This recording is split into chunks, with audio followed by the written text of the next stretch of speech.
What's up, ladies and gentlemen? Welcome back to TDPHINSTALK, home of the real Miami Dolphin fans. Listen, we're hanging out, late night stream.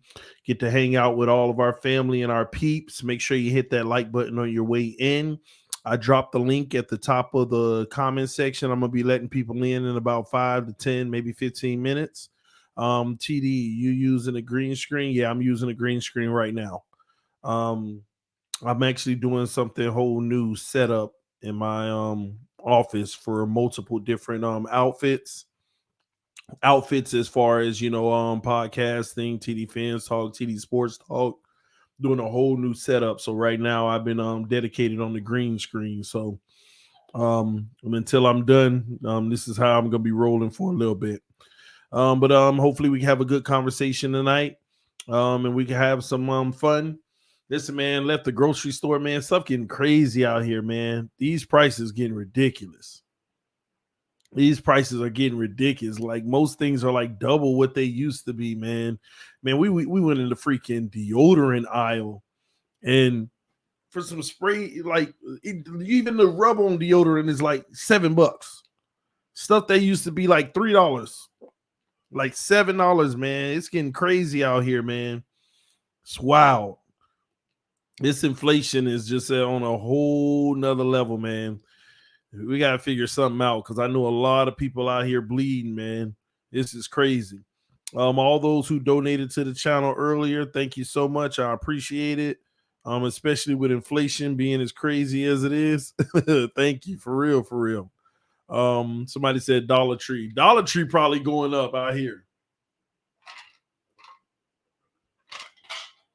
I ain't been to Dollar Tree in a minute, but I need to get back. I used to go to Dollar Tree for the little candies when I was young. I'm gonna have to go check them out, see what they up to. Let's see here. All right, so we're gonna have a good discussion in about 10 minutes. We're gonna start bringing people in. TD camera, look, Chris. That's what's up, man. That's what's up.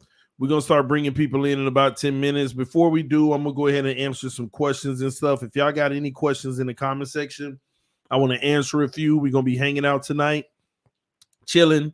Let me see here. Ain't nothing $1 in Dollar Tree no more. I bet it ain't. If you got any questions, anything you want me to talk about football, this team, put it in the comment section now, because when I bring everybody on, I'm not gonna be able to answer all the questions. All right. Who do you think is the best quarterback on the roster? Right now, I would have to say Tua Tagovailoa.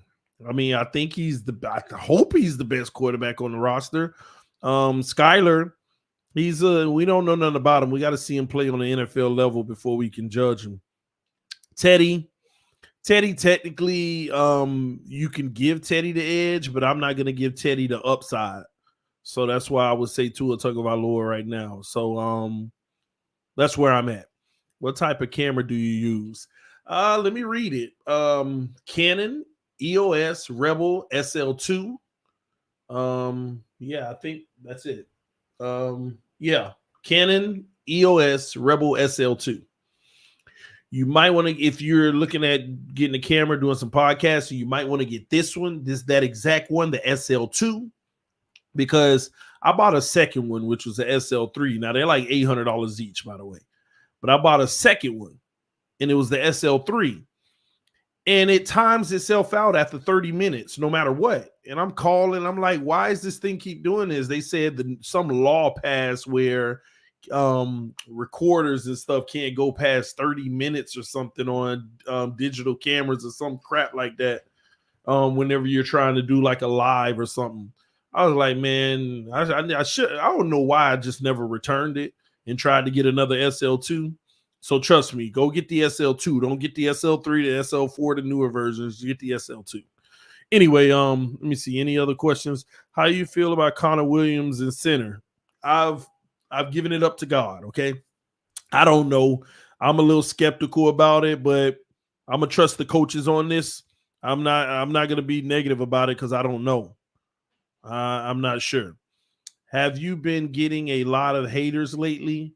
I mean, it's just the constant flow of them. It's just the constant flow of haters. You know, they always in my Instagram DMs, they always on Twitter DMs, fake YouTube comments, emails. They email me. You know, they're just the usual with the threats and all of that stuff. They're just the usual haters. You know, I pray for them every night. You know, so yeah, I get quite a few though, and it's always about Tua. That's it. It's just about Tua. All right. Any update on JC? Nope. Same as before. Same as before. You skipped my question. So I put it in again, man. I can't read everybody's because it's going fast. TD, I have not had a chance to see what is going on at OTAs. How do you feel it is going? Man, we really don't know. It's scary because on one hand, you'd hope the defense is this good, but at the same token, Ogba X nor Byron is playing. So I can't sit here and say the defense is that good. I think that the offense is just that bad.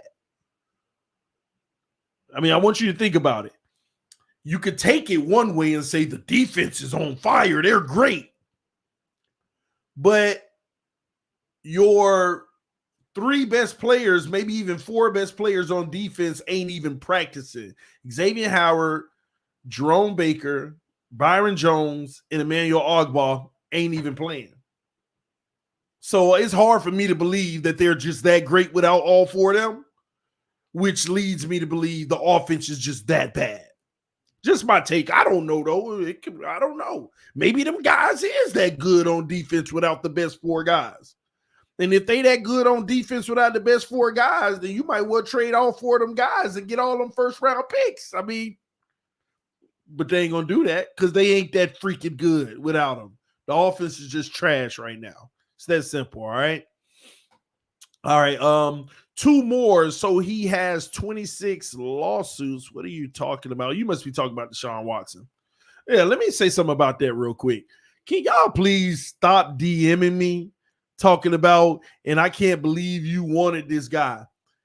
26, 35, 50, 100 women.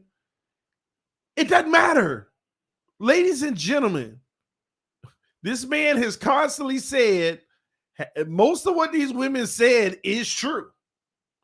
But I ain't forced nobody to do nothing. I don't get where all this new outrage came from. It's no difference. And no matter how graphic it is, no matter how nasty it is, however he get down, he ain't getting charged criminally. This is a civil suit only now.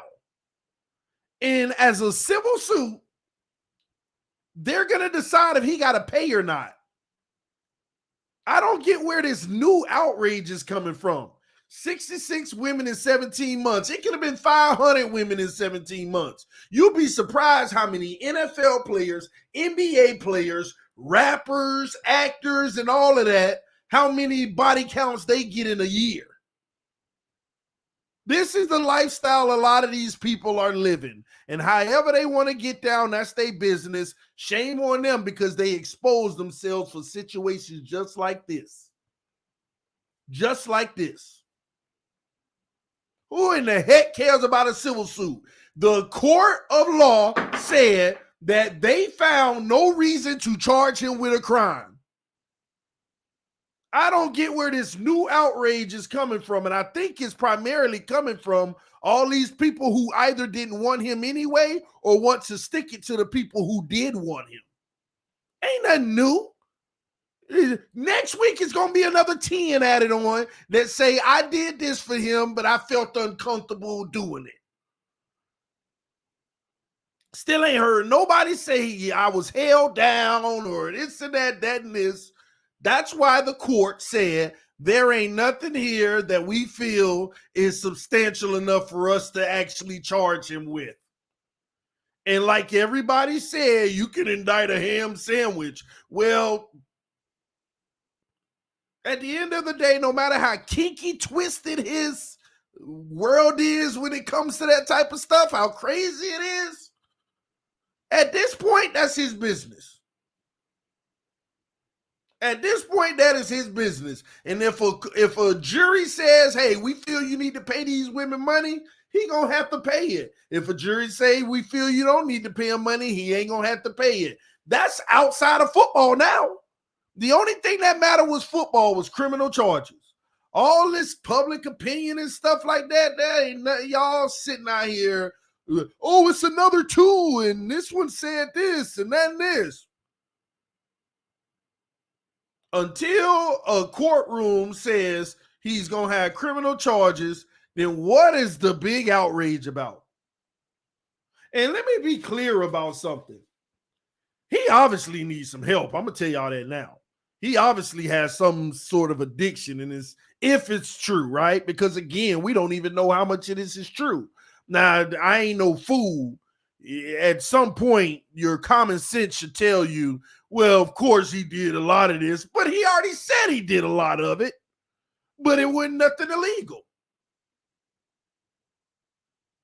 So, but that's still just to put himself in that situation. I wish he had better people around him, steering him better and, you know, figuring out what's making him want to live his life that way anyway. That's something that, you know, and I pray for him in that sense, you know. But in regards to all that other stuff, man, I don't know what this whole new outrage is about. I think it's just people trying to double down on tearing them down, I guess, to each his own.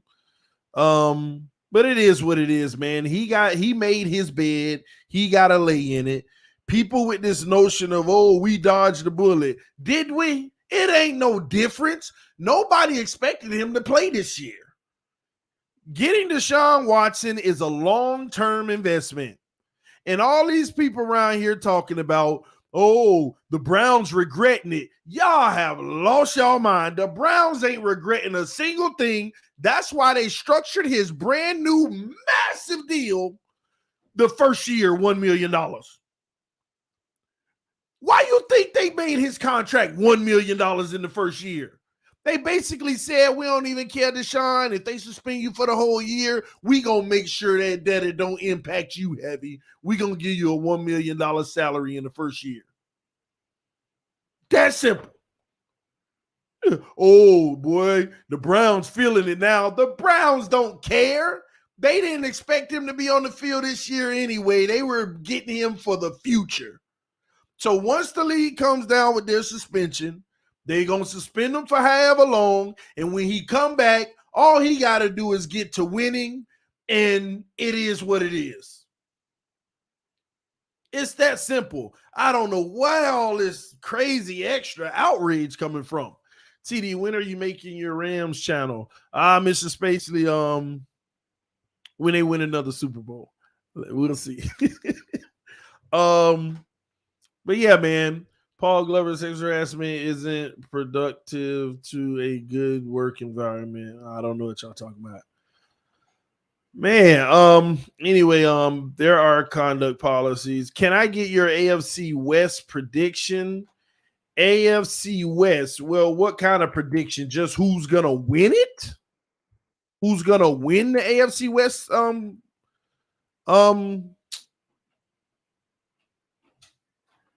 let me see.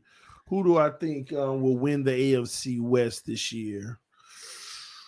Thank you, babe.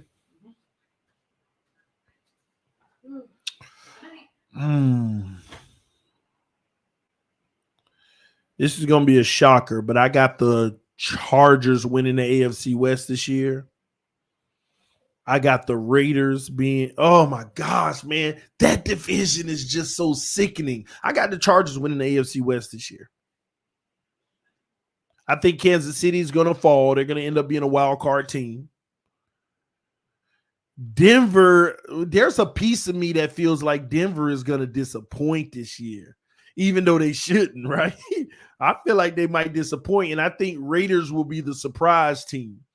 Man, that division is sickening tough. Sickening. I got the Chargers this year. We'll see.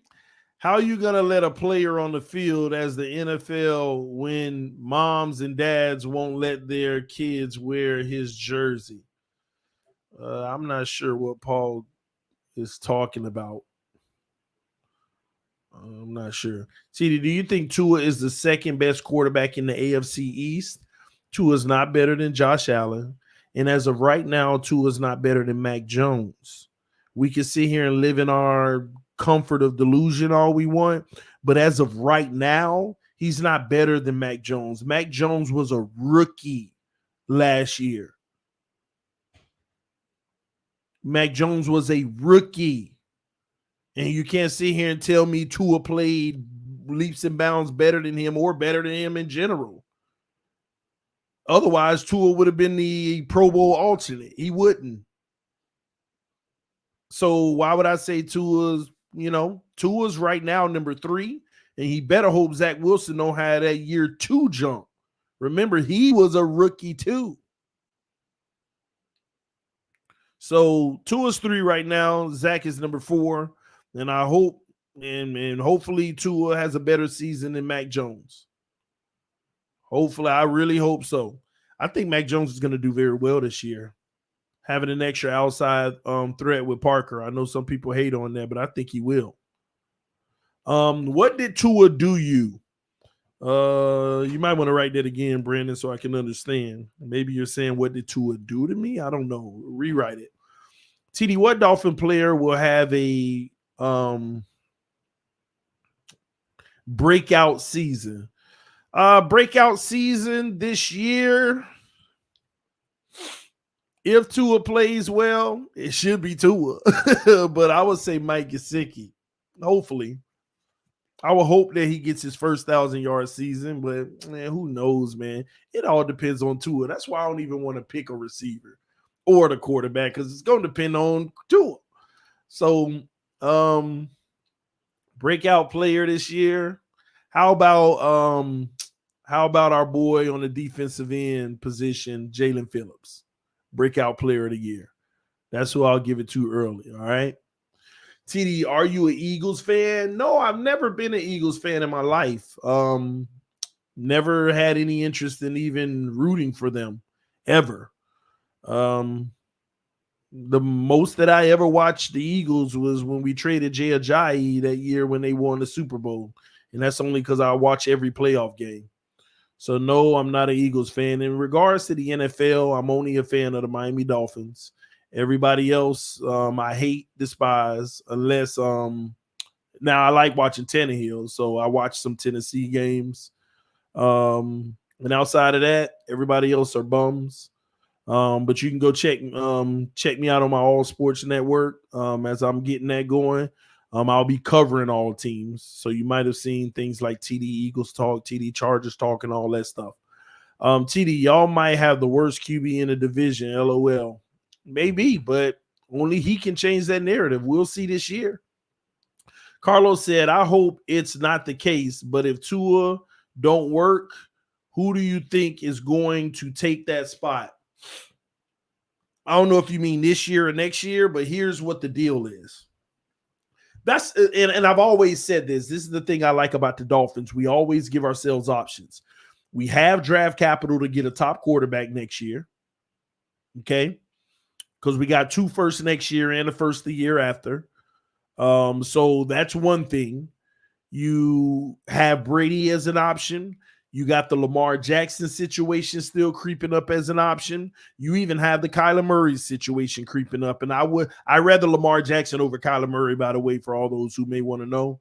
And I'd rather Brady over Lamar because that's going to be a guaranteed Super Bowl. But Lamar is right on his trail because Lamar still gives you a chance for several years because he's a great player. And I'm not even the biggest Lamar Jackson fan. I think he still has more to prove in the passing game, in my opinion. But his total body of work, no, I'd be excited to have him here. And if they can develop him in certain areas, oh my gosh, unstoppable. But yeah, that's where I'm at with it. We got options though. And let me tell you something. Here's what's crazy about it. If we were to draft a quarterback next year, if Tua didn't work out, and we hope he does, Lord Jesus, we hope he does. But if he didn't and we weren't, here's the funny thing about it. Because I am so sick of these Alabama fans that have invaded our fan base. But I actually like the Alabama quarterback. Oh my gosh. I actually like Young. I like the Alabama quarterback now. So man, that would be crazy, man. Because we probably wouldn't get rid of the Alabama fans. But that's all right, though. At least I think at least from a pre-draft evaluation, I got to see him this year on the field. But so far, I like his body of work. So we'll see. But it's a lot of good talent coming out. He ain't the only one. So, but hopefully we don't even have to think about a quarterback in the draft because I don't like drafting quarterbacks because if you got proven guys, go with that. I don't like drafting quarterbacks at all. I'm just tired of it, man. So hopefully we don't have to draft a quarterback. Like I always tell y'all, the most profitable thing for the Miami Dolphins is for Tua Tagovailoa to ball out this year and be our freaking franchise quarterback. God, dog, just do it. Gosh, man. And just do it. Please, like y'all don't understand, man. I know y'all think I'm just this hater, but please, if this kid can just ball out this year and leave us with no question, like, whoa, my gosh, whoa, if we can get that, just imagine him balling out. That means that we're going far in the playoffs, and we got 2 first-round picks this year. Come on, man. Our future would be so freaking bright. It's impossible, man. It's dynasty. Dynasty. That y'all be wondering why I be so passionate? Because so much rides on Tua. So much rides on him, man. Because if he don't work out, we got to use all that draft capital to get a quarterback, right? Let me tell y'all what I don't like about that. We got to use all that draft capital to get a quarterback, whether it's a trade or the draft, unless Brady comes, then we ain't got to trade nothing. But then you got to okay, how we going to replace Byron Jones, his contract coming up? How we going to replace Xavier Howard in 2 years? You know, how we going to then you got to start worrying about all these future people that need their money. But if Tua gets his act together now, it makes it easier. We'll see. We'll see. Y'all don't understand. Let's go Tua, but don't get it done. So frustrating, man. It's crazy. People think I want to be right. They think I want to be right. I gave you my pre-draft analysis of him, my post-draft analysis of him, and I tell you the truth every time I speak about him. I don't want to be right. I don't believe in him. I don't think he's the guy, and I hope I'm wrong. I don't want to be right. But I got to be honest for what I'm seeing. He just got to change the narrative this year. Go out and ball. I ain't asking him to be audible and crazy at the line and being a guru and this and that. That ain't in him, at least right now. If it's ever going to be in him, it's going to be like 6 years from now. And he this veteran and he done seen it all. It's going to take a long time. But at least just go out and ball. Like, I don't know what that looked like with his intangibles, but it is what it is. All right, man. Let me see any more questions because I'm gonna start bringing people in a second. Let me see. I know you can't judge OTAs, but how does he look so far? Not good at all. And I talk to people on the ground. Y'all got to understand. There's two people that I talk to, one every day and one every few days that are literally on the ground. One in the media and one somewhere else that I can't discuss. But I talk to these people, and it don't look good. And it ain't just Tua, it's the offense as a whole.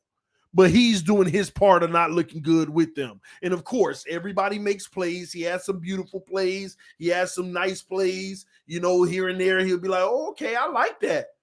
But overall, it's still the inconsistency. It's still not, like, literally, the word on the street is there ain't really no like improvement that people see. Like, think about it. Nobody's even said they've seen improvement. They've said they see more arm strength. But nobody said they can see the improvement in his game. Not even the beat writers that obsess about him have said that. Nobody said that.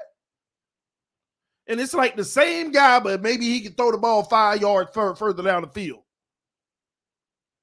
And that ain't a good sign to me. And that could be me overreacting, as I do often, right? Even though my overreactions end up coming up true. I'm just saying. Drops mic. So we'll see, man. We shall see. TD was right all along. We should have signed Watson. I mean, at the end of the day, you never know. At the end of the day, this could have been the best thing ever for us. Or at the end of the day, a year or two from now, we look like, oh my gosh, how did we miss? We don't know. You won't know until history tells you. Time always tells, though. Time always tells. What you hear about Skyler, they like him a lot, but nobody wants to be a judge on him unless they see him in some real live action, which it's going to be hard for him to get. It's going to be hard for him to get real life action. And when we say real life action, we're talking about on a Sunday game day against a real opponent in a real situation. 17 games in a season, one of those. Not preseason. We all fell in love with our backup last year, and he didn't make the squad. So that's the only thing with Skyler. How you going to be able to get in front of Teddy? You paying Teddy $6 million, $6.5, up to 10 if Tua get hurt. So, but I think it's a good investment long term because that's the thing that we do need. We need a quality backup. We need a quality backup. You know, one that, you know, the Matt Moores of the world, but as a backup. Like, I like Matt Moore as a backup. I like, who was the other one I liked as a backup? It was another one. I just got to remember his name. But it's certain guys you like as a backup. We need to develop a backup so that whoever our starter is, our franchise quarterback for the future. Yeah, Chad. No, not Henny. Not Henny. But whoever our franchise quarterback is for the future, Tua or whoever, you know, we feel like we can still win games if they go out. So develop them and let's go. You know, so but put it like this. Let me answer your question though. There's a lot of raving reviews, but again, you know, when you got real, I mean, and look, how can we judge Skyler, Teddy, or Tua fairly right now when you ain't got Byron Jones, Xavier Howard, Jerome Baker, or Emmanuel Ogbah on the field? How you really gonna rave about anything anybody doing right now? That's why I'm so frustrated with the offensive struggles, because they should be taking advantage of this cookie cutter defense. Your four best players ain't on the field. You should be taking advantage of that. And Omar Kelly said it best. If this team went up against any offense in the NFL without those four players, they be getting toasted. And we out here struggling. And people like, well, the defense knows the system already. No, I don't know nothing. No, I don't know nothing more than Noah knows nothing more than a freaking Austin Jackson. No, I don't know nothing more than Connor Williams. Noah and Trill Williams don't know nothing more than anybody on the freaking offense. Just because they play defense. These guys ain't even played. They don't even get playing time in this defense. Don't overreact, bro. Yeah, and then whenever the regular season come around and we looking the same way, well, now you're allowed to. Get out of here, man. Get out of here. Let me start bringing some people in. All right, man. First off, we got Money Valor. What's going on, man? Hey, yo, what's up, TD? What's up, my brother? I'm First good, and foremost, man, I just want to thank you for allowing us the opportunity to come up here, and talk football, talk Miami football, specifically. And I appreciate that, man, especially come from me, brother. You probably know me as QUE. And Okay, okay. I've been one of your biggest critics, bro. But, I've been to a lot of panels lately. Been a while, and I come a long way from screaming contest and ego, versus ego and all that stuff. So I know pretty much what to do, what to say, keep it cordial and stuff like that. So I appreciate, and plus, man, you need people like me up in this, up in the Exactly. panel, I man, love to that. keep it objective, And yeah, that's why I just want to say thank you, brother. Thank you for having me up here, man. Now, thanks for coming through, man, and I appreciate every word you just said, because at the end of the day, people need to be able to see, even if they're opposing views or opinions, people have a good conversation instead of getting Yeah, at each yeah, other's that's what neck. I'm saying. So why don't you talk to me, man? Talk to me about Oh, Tua, all right, man. man. No. I'm not. I'm going to leave to it for in a bit. I'm gonna just address what you some of the things that you brought up. Mm-hmm. First and foremost, Watson. Legality. All the legal things aside, legalities and court proceedings, whatever aside, bro. You put that aside, man. I'm gonna be real. I'm gonna keep it 100, man.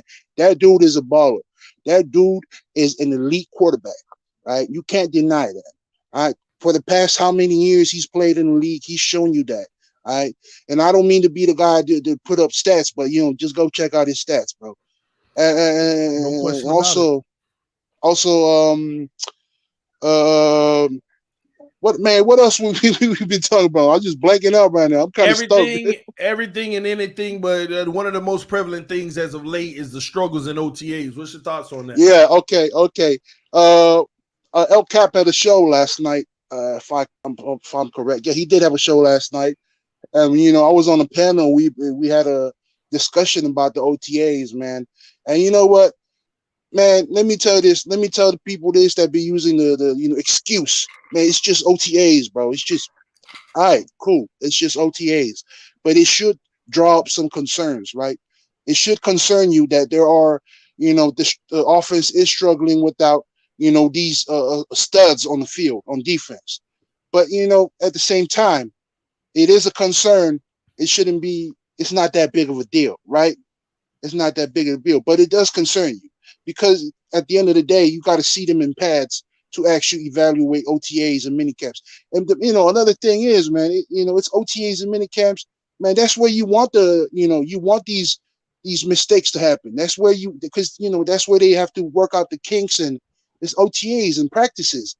You don't want them, making mistakes in game time. No, you work them out here in OTAs and minicamp. You get everything situated, get everybody, on assignment, understanding, and then come game time, everything is all Gucci. Mm-hmm. Well, I think a lot of people are just making these excuses because certain things came out that wasn't favorable for Tua. Because remember, the first few I days agree.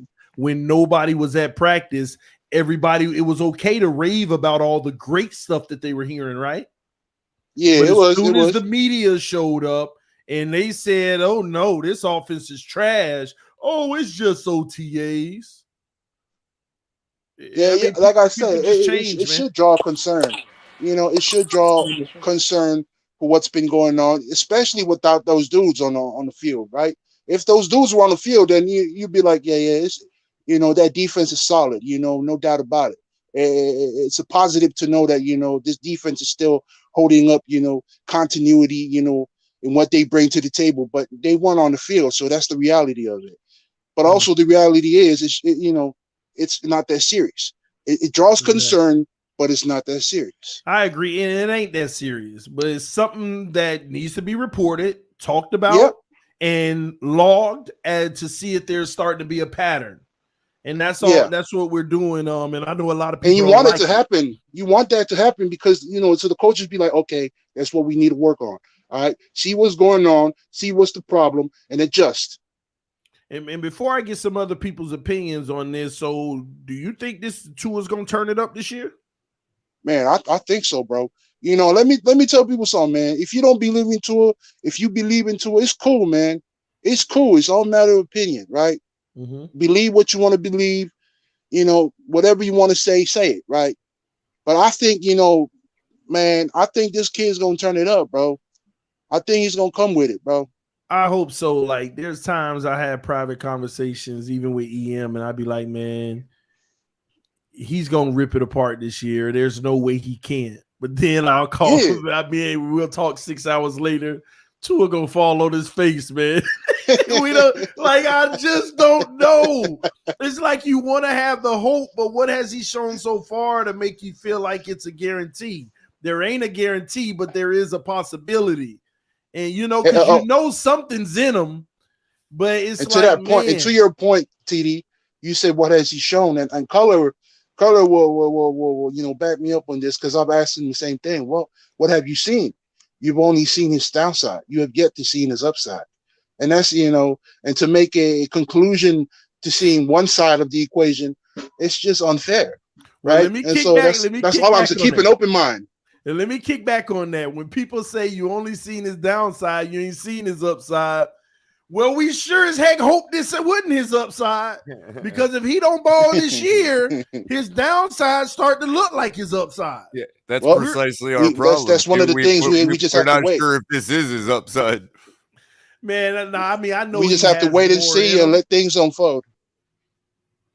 I agree, man. Real quick, TD, appreciate you having me on, man. I didn't want to interrupt, but I wanted to warn you about this guy Q, man.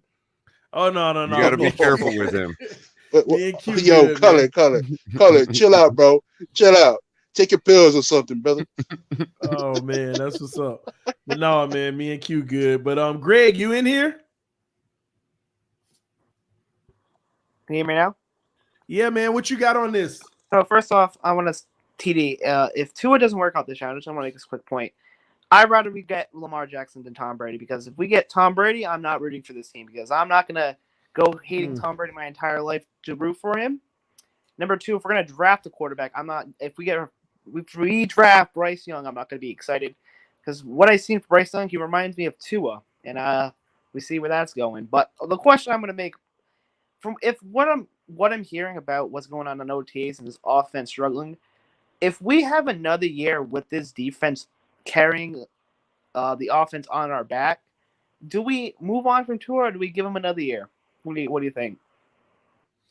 I mean, we're going to move on. He has to be a contributor of this team this year. He can't go along for the ride like the last 2 years. I know a lot of people want to hint to look at his winning record. He's been along for the ride. He has to be a contributor.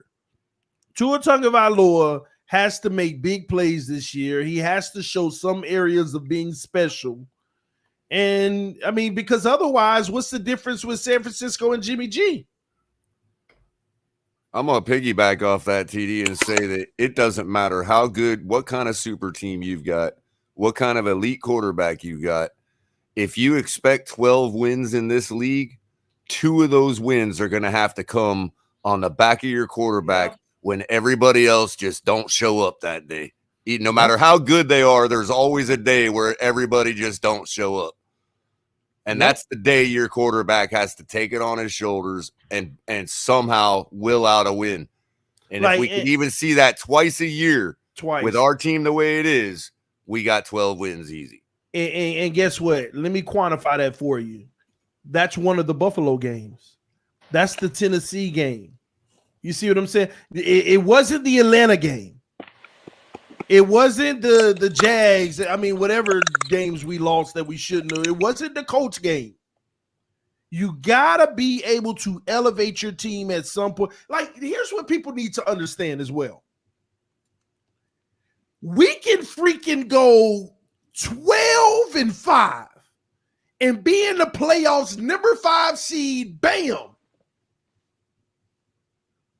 But if we lose to Buffalo twice, you lose to your 5 losses are to the best teams in the league.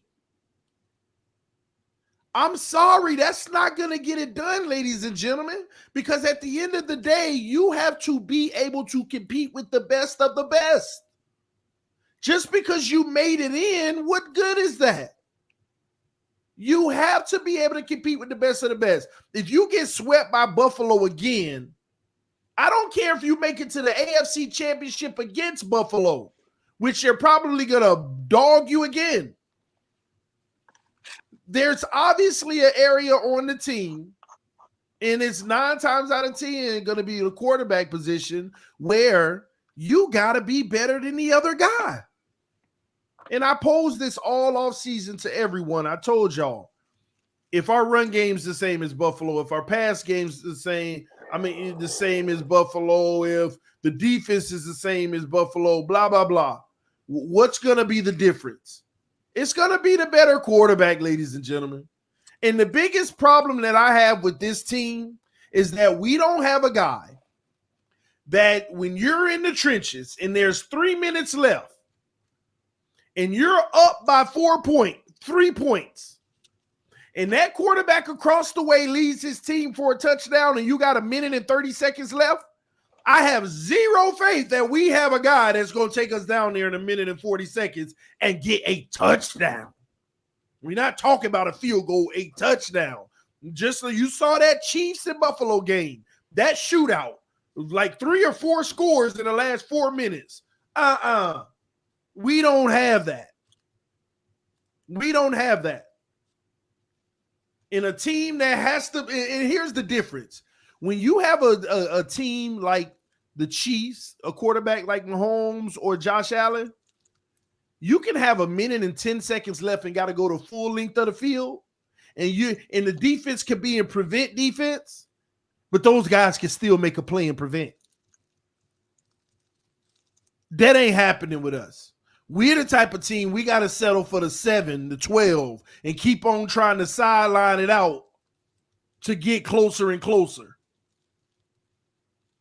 It comes down to the quarterback, man. It's getting harder in this league, y'all. It's getting harder and harder, man. Yeah, I agree with you, man. I just really don't, because I haven't been following the Dolphins for like a couple of weeks now because, it's really OTAs. Nothing really much is happening. And the first stream I saw of you, TD, talking about OTAs, that was like worrying me because I don't want to see another year with this best roster since we had the best roster since I've been alive, and I don't want to see it go to waste. Well, and we all hope it doesn't go to waste. That's where Tua has to come in, and if he can prove to be that guy this year, then we all can rejoice. We all can exhale. We all can say we got our guy. That's all we all waiting for. Am I wrong? To know that we got our guy. Hey, TD. Mm-hmm. Hey, TD, how you got the finals doing? First of all, fins up, everybody. Fins up. What's up, Big Nick? Hey, TD, first of all, see the benefit of stimulating your mind, Craig, is that you have a tendency from the beginning of the conversation to all the way to 15 minutes in that you can remember every single point that you wanted to touch on, right? Mm-hmm. So before I get started on my little rant, and please bear with me, it's about a minute long. I'm going to say this is the exact same reason why every time I see that you invite me on the panel by putting up your StreamYard, I'm coming because I have to be your counterbalance, my brother. I gotta be your counterbalance. I'm here for it. I live for it. But mad respect to Big Nick for timing his rant. At least we know how long it's going to be. Appreciate that, man. It'll be long. with that being said, I literally just sat up here and was listening to everybody, and I had an epiphany, man. I had an epiphany about all of you guys on the chat right now, right? There was a president that said this once. He said, "Trust but verify." Right Mm-hmm.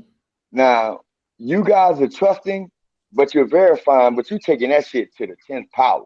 You verifying to the 10th power, and I understand why you're doing that. You guys wasn't around during the times that the Dolphins was expected to be what we all want them to be, right? I was there. I remember. I know who gave Don Shula his 300th win.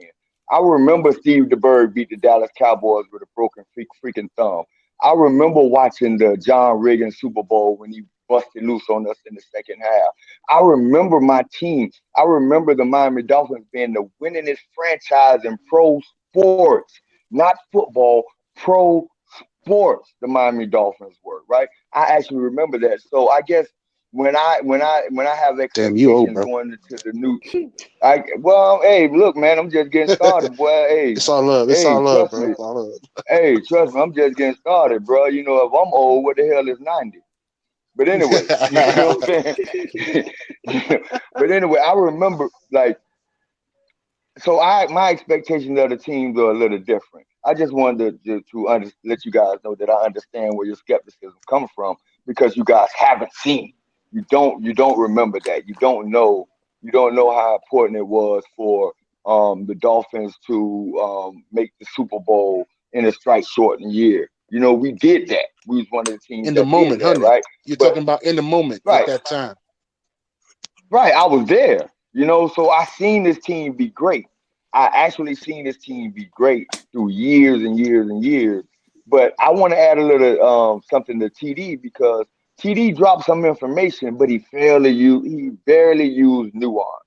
And to me, a lot of information begs for nuance, right? So you want to talk about the Miami Dolphins struggling in OTAs without four of their best players, but then you don't want to include the nuances.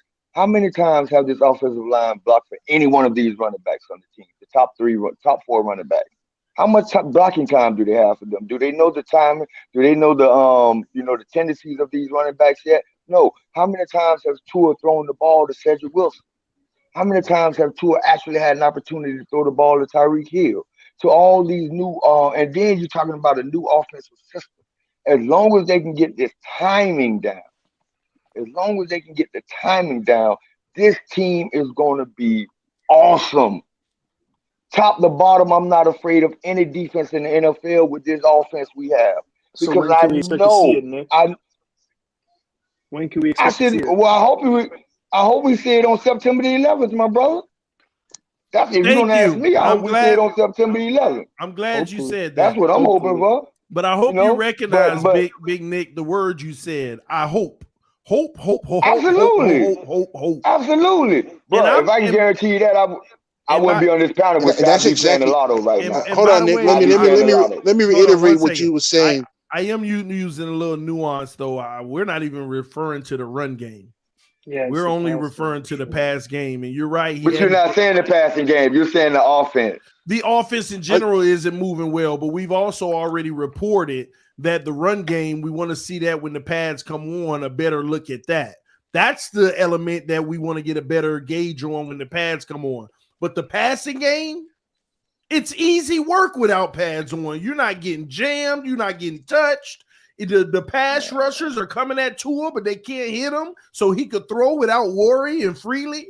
Right. A lot of factors that play Hey, into it. how fast? I bet Tua know how fast Devontae Parker would get to 10 yards. I bet he knows that. Do you think he honestly knows what the timing is for Cheetah to get to 10 yards? Or is Oh, that going to take no. repetition? I You know what I'm understand. saying? I understand what you're saying whenever you say it does take repetition, getting the timing down in X, Y, and Z. Nuance. But at the same token, these The same little guys, the things. last 2 seasons that he had all that time with, overthrowing and underthrowing. What makes me think it's going to be any different now? He got to learn these guys and then still got to be accurate with Bruh, them. Jalen Water and Mike get sick of tearing up OTAs, and you know it. You know it. What are you talking You about? know it. What am I talking about? Jalen Water is tearing up OTA. Have you heard one? Whenever they give you an OTA report, hold on. Whenever they give you an OTA report, do they not mention Waddle? Yeah, but guess who throwing him the ball? What do you mean who's throwing him the ball? Exactly. It ain't just Tua throwing Waddle the ball every play. It ain't just Tua throwing Gesicki the ball every play. That's mixed around between all the quarterbacks. In OTAs, you're not really dealing much with first team, second team. These guys are in line. All right, this is my play. Next up, this is my play. You're going into rotation. Hey, TD, can I ask you an honest question? Mm-hmm. And anybody can answer this question. Hope it's honest. How many times have you heard the report, the OTA or the minicamp reports, where the reporter said, "Oh, and I don't want to forget Bridgewater. You know, he made some good passes too." 0. You know what I'm saying? How many times have you heard that? Right? So come on, man. Let's use deductive reasoning. Yeah. Let's use deductive reasoning too. I mean, that's Tua out there doing that. You can use stuff, deductive reasoning. What you have to understand is with deductive reasoning, you have to look at the factors that we already know. We know Tua can throw the 3, 5, 7, 9-yard pass to Waddle all day. But when we're talking about intermediate to deep, ain't nobody shining because there ain't no consistency. Could he do it with 2.4 seconds, 2.5 seconds? In OTAs, you got 5 days to throw the ball. They allow you to throw the ball even if it would have been a sack. People you never thrown the ball before, too. I'm just saying these are OTAs. Somebody can be coming to sack you. You still throw the ball. And he ain't lying because we've got a report about every 5 days of one pass. You're right. I can't hate on that. I can't disagree with that. But I'm just saying. They had an offside. They had a Tua throws a touchdown the other day, but it was an offside. The play would have been dead. But they finished the play. They finished every play in OTAs, even if it would have been a sack. So when you get your highlights, remember, I went to camp last year. And I was comparing all the beat writers. Though they said that was a touchdown, that would have been a sack. That would have 4 beat writers call it a touchdown, and you find one beat writer that Tua just threw a touchdown, but it actually would have been a sack. So how much time they get for practice? You mean the full practice? Doing OTAs. Isn't it like an hour to 90 minutes? Yeah, that's on the field, actually on the field. Yes, on the field about an hour. But so every rep count, brother. Damn that offside. No, I agree. You're right. That's the whole point, though. But people are raving about the good ones that wouldn't have even been an eligible play. People going crazy about, oh, that was a touchdown, yeah, but it would have been a sack or blown coverage or whatever it may have been, man. The offense is struggling. Exactly. You are right in this sense that it's early on. You got to get the camaraderie with the guys. You have to get the timing right. But ain't that Tyreek and those guys going over to a house, spending time working with them, bringing the guys to his house? I mean, I just want to point out. Don't tell me this is a new system. This is the same system that Tua is familiar with that they ran in Alabama. No, it's not. Yes, it's a different system with McDaniel. No. Yeah. There's it's a similar system with similar terminology. Tua similar said those terminology, words but the scheme mostly is different with McDaniel. But this is familiar to Tua. That's what TD's trying to say. He's familiar. Yeah, some is familiar with him, obviously, yes, but it's a lot of similar. new stuff. This is Tua Tagovailoa's exact words. It's very similar to what I've run at Alabama, right there. Which, in a sense, makes it a little easier as far as the verbiage and whatnot. It's very TD similar. Coming in with the this receipts. system is very. These are Tua's exact words. I quote, not me making this up. It's very similar to what I've run at Alabama, which in a sense makes it a little easier as far as the verbiage and whatnot. That one under Sarkisian. To me, that makes it an easy out, man. To me, that's an easy out. As always. Why is it that everything Tua says, y'all that what's going on, OG? We call it an easy out. I just think that term be overused. I think that term is overused. TD, you know football just as well as I do. You know it's only 9 routes. I know it's not the same. It's only 9 routes, brother. Similar. It's only 9 routes. There's only 9 routes in the NFL. I don't care what system you run. It's only 9 wide receiver routes. Well, it's about 20 routes. It's about 20 routes when Yeah, you it's a play lot with more, Nick. Combination. It depends on hold on. what the defense It's is running. Combination. It's about 20 routes when you're playing with Tua because you don't know where the route going to take you. Wow. Combinations. It's about Hey, 20 TD, combinations, but it's only Oh, 9 man. routes. There's about 20 different combinations of that route. No, you're right. So let me ask the panel something. what exactly we debating right now, man? We ain't debating that. Hey, We're Ian, just let me know how recognizing. That TD hates Tua. That TD hates Tua has no faith in it. Well, there's not much of a debate. Hey, there's not much of a debate there. We all know how TD feel about Tua. You know, it all goes back to Rosen. We all know that. But he don't really feel like that. He don't really feel like that. He's just afraid. He's just We all know that. afraid. He We don't all really know feel how like that. He's TD just feel about afraid. Tua. You know, Hey guys, can I add a I little? just want to point out that that this entire discussion we're having could change in a month.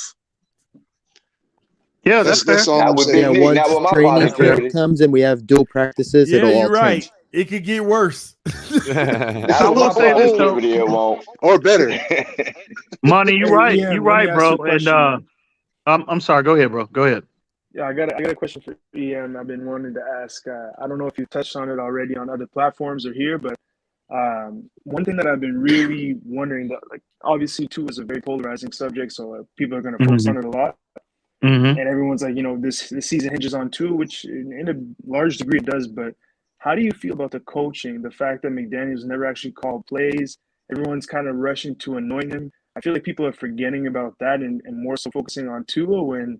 Honestly, I think McDaniel is just as much of a factor, especially with the offense not looking good. I know it's early, but how worried or what do you think about McDaniel at this stage?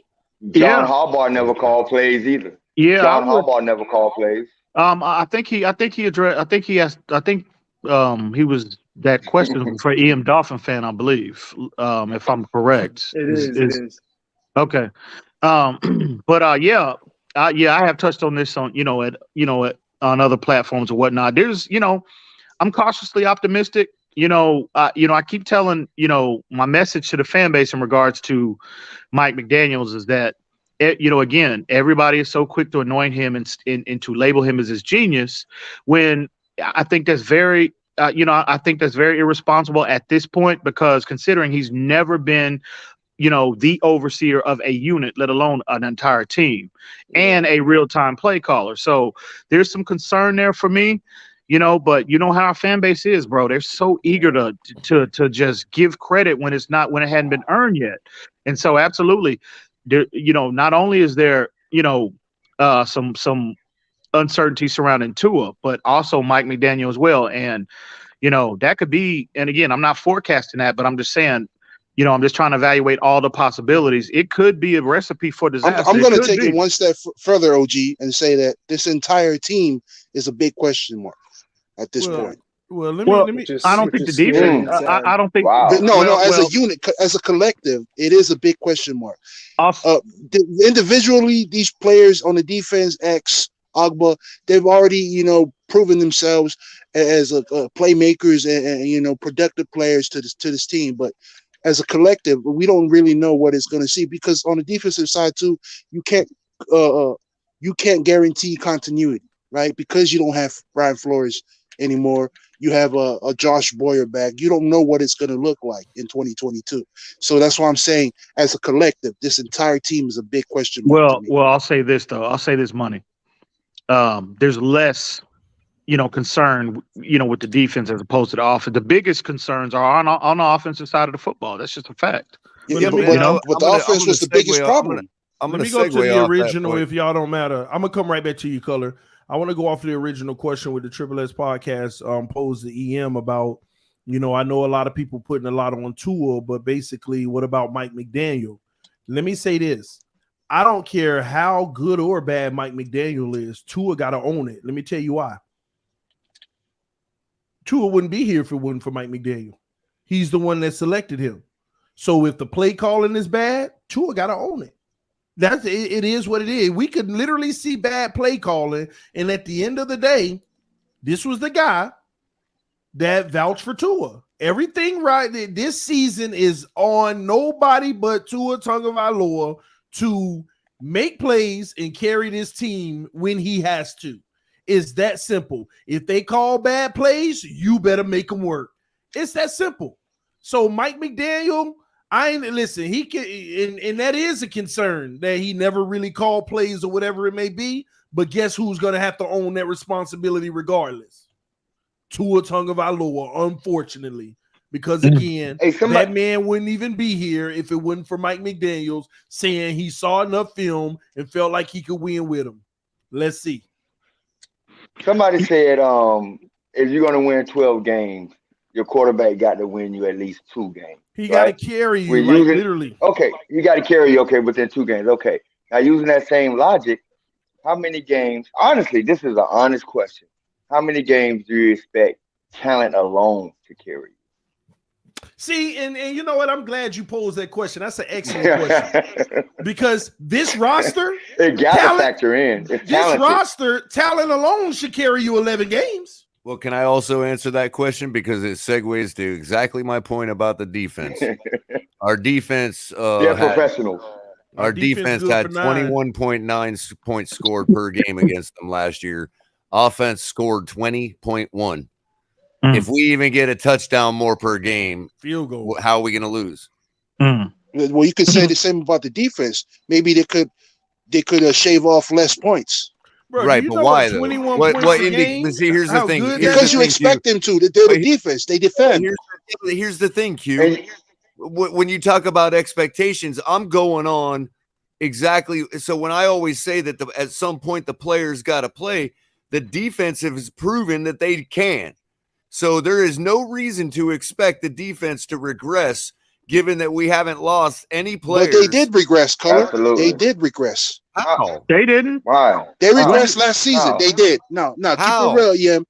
They regressed last season. They finished because above the 2020. 2020. I think they were the top 3 or top 5 scoring defense, maybe top 1. Okay, but that's scoring defense in 2020. That's scoring defense. But they are definitely top 5 defense all across the board. One stat, and so if you want me to isolate one, here you go. No. Right now, right now you're doing the league last year. Wait a minute, we were 6th last year in defense efficiencies. The Super Bowl champion Los Angeles Rams were 7th. And what way they rank across the board on defensive ranks? Exactly. We were top 10. Who, Miami? 15th? We were top 10. Miami. The Rams. 15th. No. The Rams were 15th and the Dolphins were 16th in defense. But let's do context. And when we talk about context, we already know Big Nick. He want context and everything. All right. Let's put context into this. If the Miami Dolphins didn't have Xavier Howard and Byron Jones, just like they did the last 2 years, lingering with those issues the first 5 to 7 weeks. Raekwon Davis as well. Raekwon Davis as well, because that changed the entire trajectory of this defense. That's your foundation. And why do we keep ignoring the fact that 20.1 points per ball game from your offense is gonna make your defense suffer? It don't matter if you got top 5 defense or not. No one's ignoring that fact. I'm just saying that another fact is the offense was the main problem. They were the main problem because they couldn't score that. They couldn't score points. That's why I'm saying if we see more offensive but we know that this year, we know that, Color. Then I'm calling for a top 5 defense. I have already made the prediction that at least 1 week out of the year, our defense is going to be ranked number 1. Mark it, clip it, whatever you got to do. I would agree with that. You're on record already, brother. I would agree with that. It's going to be hard. I might slightly disagree with that because of the way the system is designed. Is Brian Flores, Josh Boy's system. We're not going to never lead the league in rushing defense. We're never going to lead the league in that because that's not what the defense is. We heavily rely on our linebackers to support the run. Our defensive line is designed to make gaps and to create pressures on the outside for the outside rushers. So I don't know if I'm going to ever agree with that because we're never going to lead the league. To that point, Big Nick, real quick to that point. Yeah, we don't. When I say number 1 defense, just look at our team. No.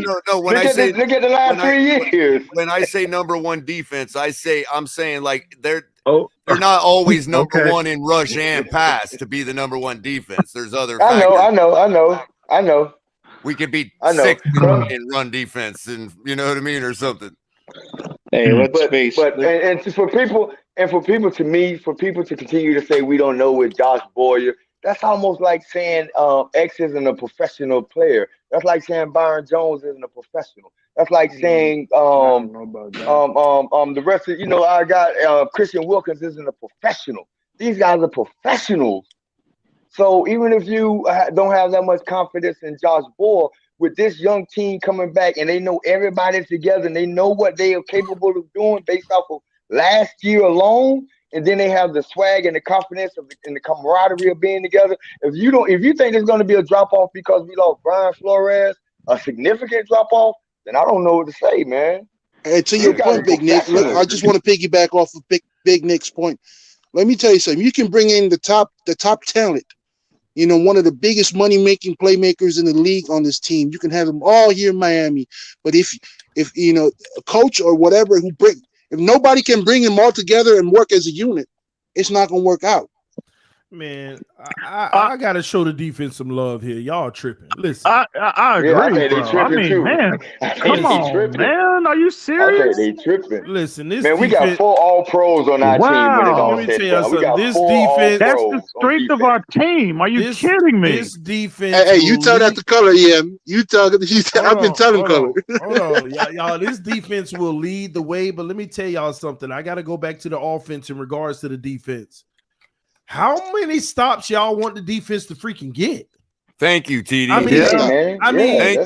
Here's the problem. This is what kills me. No. The defense can have 6 drives in a row where they shut the other team out, but we turning it over.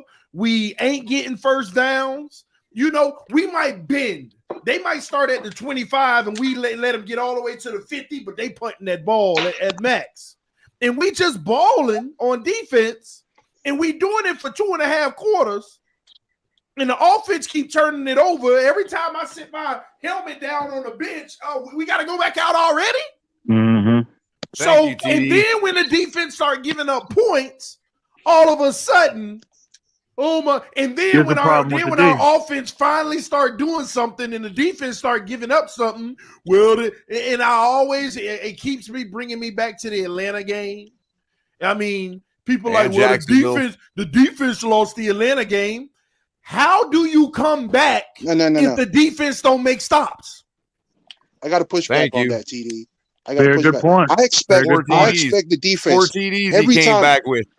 Every time that defense is on the field, like the offense, every time that defense or the offense is on that field, I expect them to make stops. I expect them to score. Right. Here's the difference. And who make more stops? Wait a minute. Here's the difference. The defense makes more stops than we score by 3 times. Hey, bring the receipts, bro. Hey, Bring the receipts. We had this conversation. Here's the difference. We can't just speak on it. You're going to say something the defense make more stops? Hold on. You said bring the receipts. We average 11. Yeah. Our defense averages 11 possessions a game. We gave up 21 freaking points. 21. Now our offense averages 11 possessions a game, and we only get 20. Those are your receipts. So, how big of a difference that is? It's a huge difference. We expect the offense to cash in on them 11 possessions. The same way we expect the defense to make stops. Because they are the strength of the team. Because they are the strength of the team, we expect them to make those stops. The defense we knew the offense was the problem. The defense gives up about 3 possessions out of a... Hold on. What do we need them to make that stop for if we're not going to score another touchdown? Hold on. Give me a second. The defense literally only gives up about 3 possessions out of 11. That's not bad at all. But the offense only gets like 2 out of 11. Because don't forget, the defense scores sometimes too to help that 20 points. That is true.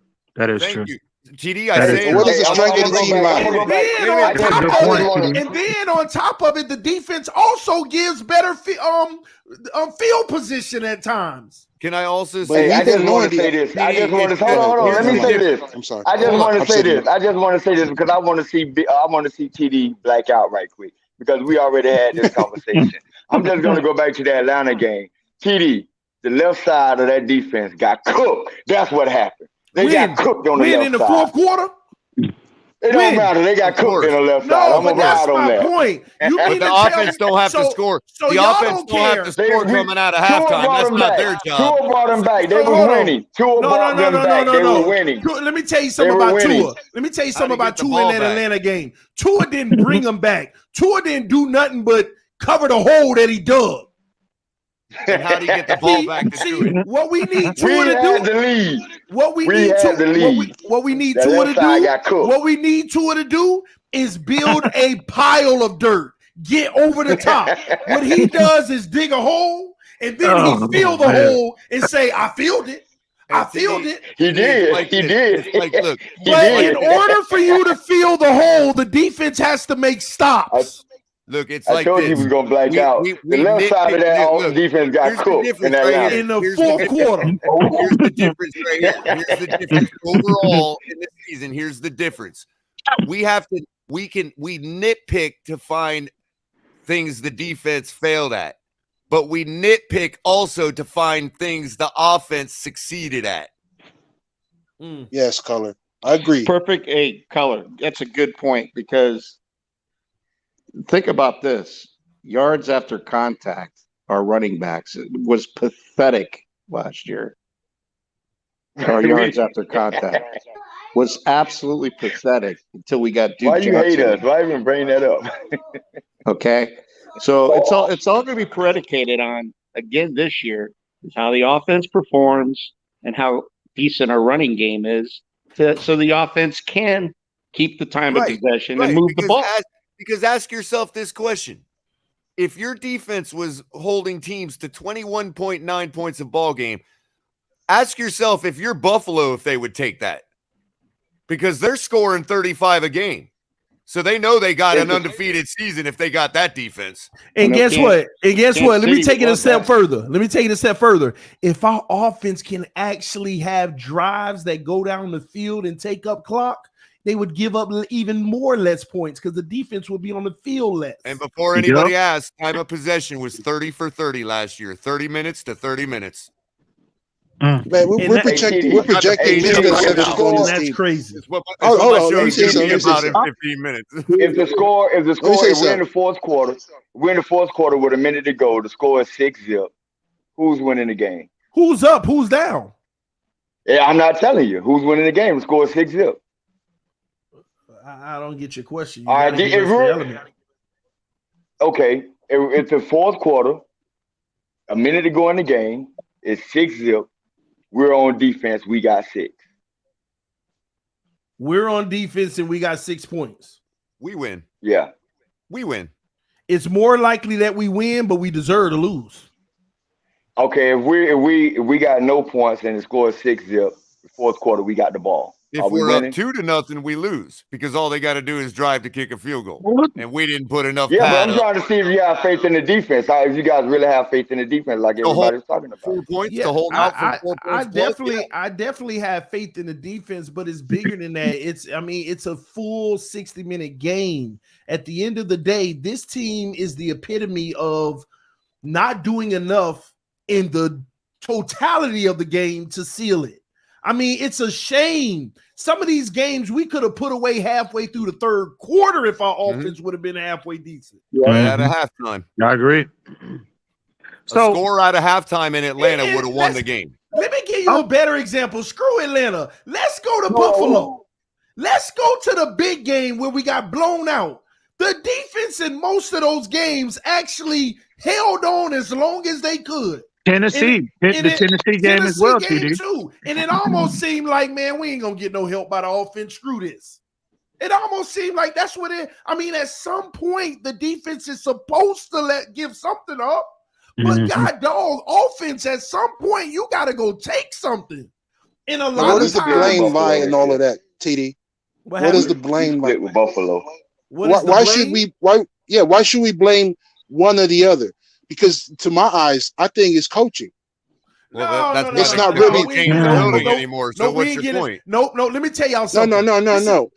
You're insinuating I'm talking about Flores, Color. I'm not talking about Flores. I'm talking about coaching in general. I'm talking about coaching in general. No, I'm saying the coach was held. This team entered games unprepared. Q, They let me look tell you why like it's not chickens with their coaching. head cut off. Q, let me tell you why it's not coaching. Q. Wow. I don't care what nobody say about the O-line being trash and the receivers being unhealthy. We have went over too much all 22 film to see how many times Tua Tagovailoa had an opportunity to make a play and missed it. We have seen it too many times. Every Why you week got to I put it go on over. Tua though? No, because it's on Yeah, him. because how many of those all 22s you seen the receiver had to go run over the other side See, of right the now you're field projecting because he was blame lined up on one wrong? dude. Because he was I'm lined not, up no, wrong. no, How no, many no, times no, on no, 22 did you see no, that no, no. that Let me we tell that Mike You should Gesicki got evaluate called? all That Mike aspects of the Gesicki game, got no, called in no. my for? opinion. Mike Gesicki got charged for a false start because for lining up wrong because he had to take time out to tell the receiver to go line his ass up on the right side of the field because Yes, of George freaking yeah. Godsey and Eric freaking Studesville was our offensive coordinator. And Come guess on, what? man. And guess what? We still could have won some of these games if our quarterback would have been better. Who is the most important player on the field on offense? At the time, it was Jacoby Brissett. No. Who? Oh You can't say that, TD. Who You can't is say the that. At the time, who it is was the most Jacoby Because you Brissett. can't important throw and player? catch passes at the same time. At the time, it was Jacoby Brissett. See, You y'all can't playing with throw and y'all catch playing, passes at the y'all same playing time. with fire. Y'all gonna make me pull up the film. At the time, it was Jacoby Brissett. At Y'all the gonna time, it make was me pull up Jacoby the Brissett. film. Y'all playing with Hey, fire at the- right now. Go You go need ahead to and pull stop. go on and Pull put it that up. go Pull on it and up. put a film Pull it up. up. Go ahead and pull it up. Jacoby Do your Brissett thing, was bro. what, 0-5? Jacoby Brissett was 0-5? 0-5 was Jacoby Brissett? 0-6? Hey, I just want to address Ice Cocaine's comment right here. Come on, Not man. the first 7 games, brother. Not the first 7 games. Oh, you got to be talking about the first 7 games because we kind of like No, dominated not like you, not you, 8 bro, out of not 9 you. games. I'm talking about the comment. Oh. I'm talking about the comment. Okay. Our defense carried the that- team. but I see- don't know what see, Dolphin No, games I would y'all say watch. the first 7 y'all games can claim also- that. You know what, Q? You all can claim that narrative all you No, want, but but it's you're wrong. absolutely wrong because the only win we got in that streak was because of our defense. So what are you talking about? Yeah. Well, about the Tua New wasn't England playing, game? bro. Literally, the only talking win about we the New got in England- that whole Oh, streak was Dude. because of our defense. Oh The man. Okay. New England That game, Raider you game, our mean? defense played well. But and it was a meanwhile, losing we're streak, Color. throwing balls behind One the game line out of scrimmage 7. into One them. game out of 8. So in if agreement. So if X doesn't get that fumble right there and they kick a field goal and win the game Man, right we've there, already discussed this, blaming Color. the defense? Redundant discussion right now. We've already discussed Dude, it. do you? oh no, redundant because you don't want to face it. You want to have the narrative. No, that no, the we've defense already faced collapsed it. the We've first been 7 through the games. fire with this No. argument. No. Are you forgetting? We've been through the fire. Now I Man, gotta they go was through my projecting emails, They man. was projecting Matt Jones to be the next thing since goddamn Joe Montana after He that was first better game. than He he was made better than the Tua. Pro Bowl. He made He the was Pro better than Bowl. Tua. That was He a made the Pro joke. Bowl in bro. year The Pro one. Bowl. And we still held them He to ain't better than 16 Tua, That was bro. a joke. He ain't And we better than still Tua, held them bro. to He made the 16 Pro Do or Bowl. die season. He ain't better. Man, hey, look, man, he was In awesome agreement at the that this Pro is Bowl. Tua's do or die season. Who What's this? that? What's I up, got a bro? What? question. Hey, what's The that? team What'd you has say, told bro? you that. What was The that? team told you that. Hey, I got a No, question. With is No, that no. the KP? amount of pressure, Is that you, KP? Hang on. Somebody made a statement. I couldn't hear what he said. I think I said he was an alternate. no, I'm talking before you. I Somebody don't care, man. Oh. Yeah, it Hang was brother down here on the bottom right. Yeah. What was your comment, bro? Are we all in agreement that this is Tua's do or die season? Oh, Yeah, there is for sure. make no mistake sure. about it. The team So, told you that. The No, team has pretty much told you that. make Hey, no the mistake organization. about it. let me It is- take it a step further. With the pressure that Michael's going to have this year, how many games in, if Tua struggles, is he going to have to replace him? None. No, I think He Tua. don't have I to think replace him at all. no. I think 5 games. You know, and again, No, that's too much. That's too much, Yam. No, I don't think so. I think I'm first being 4 generous. games. I'm being That generous. first 4 I think the games. first 5 games. No, you gotta answer the question. He says Mike McDaniel's not going to be under any pressure at all. He's got no because pressure. That's not compared if to right. he's talking hypotheticals. He's not going to Hypothetical be right under now. any pressure. He's talking hypothetical right now. So Wait, let's just speculate you're with saying it. McDaniel don't have no pressure considering No, I think No, there's McDaniel's got pressure on no. McDaniel. I think McDaniel No, has a man, lot. I I think I Yep. think McDaniel has a But lot of pressure on him, bro. hold Absolutely. on. So y'all No, outside of Tua, regardless of Tua, y'all don't think McDaniel got enough talent to work with on this team to say they guarantee him another year? no, Y'all don't think we have enough talent? he You don't think we have enough 7 wins to get this man to next year? no, 7 no, wins? no, What? What? A no, new no. coach with a He new no, no, no, no, with no, a no, no, Well, no, we no, have a sir. can't chance to play? win Hang on, hang on, hang on. No, sir. Man, He has to exceed, y'all bro, tripping. bro. He has to exceed Y'all tripping. Brian Flores' win total from last No, year he and don't. probably the last 2 No, he years don't. because you don't No, he assemble. don't. You do not assemble an offense. You do not make that level of an investment in Tyreek Hill, Bro, Teron Armstead from a personnel standpoint to go 7-10, bro. I Absolutely can tell not. you, He I can give you clearly 5 reasons. Totally I can agree, give you Ian. when 5 you have reasons. you have the same defense that Brian Flores Bro, had last year, which got us to 9 wins. No, absolutely not, bro. I He I there can is give you 5 reasons. I can give you no, 5 no, reasons sir. why he would get another year. I can give you 5 reasons. And those 5 reasons all happen within the first 60 picks of next year's NFL draft. I give you 5 reasons why they'll give this man a real opportunity with a player or a veteran quarterback or a dynamic quarterback for him to coach. I guarantee you that this man Nah. is safe. All What are It your right. really 5 depends reasons? Okay. on What how are the your All 5 process right. reasons? goes, in my What are your opinion. 5 reasons? 5 picks in the first 60 picks. 5 picks in the first 60 Man, picks no, is my Them all no, going guarantee. to a quarterback if that's the nope. case.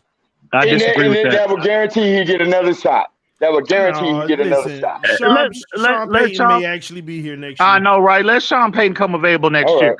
Exactly. Stop it. They wanted No, him this year. that man. Oh my I am God, man. officially put. Listen, I am officially publicly putting that level that I'm pressing Mike McDaniels. He Hey, clearly has to exceed what Brian Flores did here, bro. There's no way. is There's is is no way Sean you can Payton? justify bringing him back. Is Sean Payton? Can you make an argument for Sean Payton being a Hall of Fame coach? Absolutely. All right, then. So argument done, man. Come on, What, man. That's a what are you bad. talking about? What's I your mean, point? yeah. If you got an opportunity, to get a Hall of Fame coach that's still in his coaching prime, absolutely, you'll make that change over Josh McDaniel. Well, No, they no, tried no, to do that. hold on, No, hold Until no, on. it blew up. Hold on, because if Josh I mean, McDaniel, if Mike over McDaniel, McDaniel, not Josh McDaniel, Mike McDaniel. if Mike McDaniel go to a Super Bowl and we can get That's different. Then what are we exactly, talking about? you gotta perform. What are we talking about? Keep But your what I'm job. saying is Sean Payton ATD, said, I'm not coaching Mhm. again for 5 years, TD. Yeah, right? Who Somebody, else you gonna I replace him with? think Gio is waiting backstage. I think. Can you let him in? yeah. I think that's Gio. I got like 6 I people. just disagree. I think the man is gonna have an opportunity. I No, think bro. he's gonna have an If opportunity. he Gio, does not also, match or exceed what Brian in terms of win total, I'm telling you, I can't 100% say they would fire. The only way I see him absolutely getting like zero chance to come back, unless Sean Payton is available or he just completely falls on his face. We win Okay, like but 4 games let's next year. change the subject, man. Let's be optimistic toward our team. Damn all that if the Queen had nuts shit. Fuck that. My I team think gonna be that pressure good. is projected on McDaniel because of the team he My has, team and gonna that's be a fact. good, And it man. should I be. And it ain't should studying be. that. It Yeah, should be. I ain't studying all that. it's I don't even It want to necessary. should participate in be. that. You want him to win games. You want him to exceed expectation. You want him to take it to the next level. That's why they brought him in. And I'm going to Well, keep it real, I'd Big like to Nick. address that original question that Triple S had about McDaniel. The one thing that's different for me is that I don't think any first year coach that we've seen, I don't know, maybe somebody could correct me, maybe Big Nick with his knowledge could correct me, but I don't think we've ever seen a first year coach walk into such a perfectly set table. I mean, you know, Well, Barry I wouldn't say Barry perfectly, Switzer. color. Crypto made Barry this Switzer point. did. I Okay. wouldn't say Oh, perfect. yeah, good point there, Nick, Big Nick. But and look what he John did Gruden with it. did. And look what right, and John look what Gruden did. You're right. You're right. right.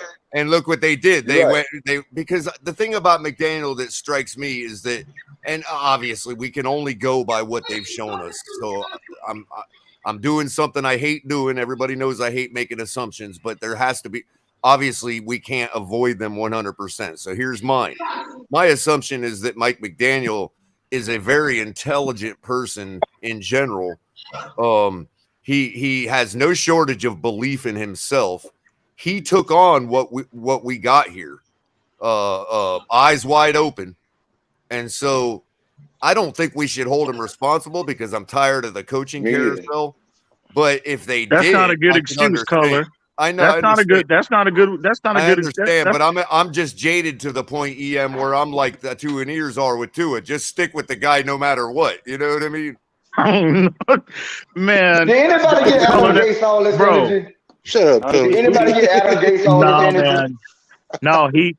No, Mike McDaniel needs to be under. He needs to be pressed because, again, like I said, what Brian Flores established here, he is going to benefit greatly from that. And they gave him he might coach 30 years and never have a complete team as we have right now.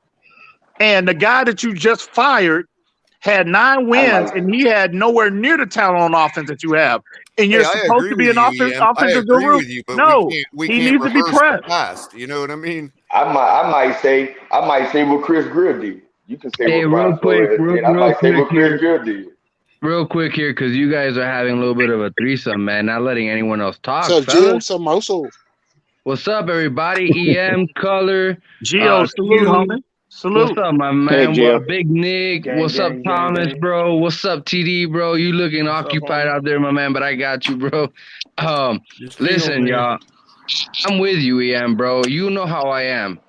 But I gotta admit this. I agree. McDaniel has to perform. He has to get this offense humming because defense is good. We did what we could do as far as upgrading pieces in the offensive line. Granted, they got to gel. They got to come together and get this offense down packed. But as an offensive unit, we have to show that we have progressed. And this team is not going to move forward if the offense does not score, y'all. Like, look, let's not ignore last 3 years, our offense has not been performing as well or gelling or had that continuity or had that, like EM said a couple of days ago, man, like you have to stack good games on top of good games and keep getting better. So I'm with EM. And I know a lot of y'all disagree, but the truth is that we've done so much as far as invest into this team, specifically the offense, that we have to. There's pressure, man. There's pressure. There's pressure, and we have to perform better. And I'm going to say it like this. You guys know how I roll, bro. I'm a very optimistic guy just because I live my life like that. But I got to say this, and you guys have heard me say it.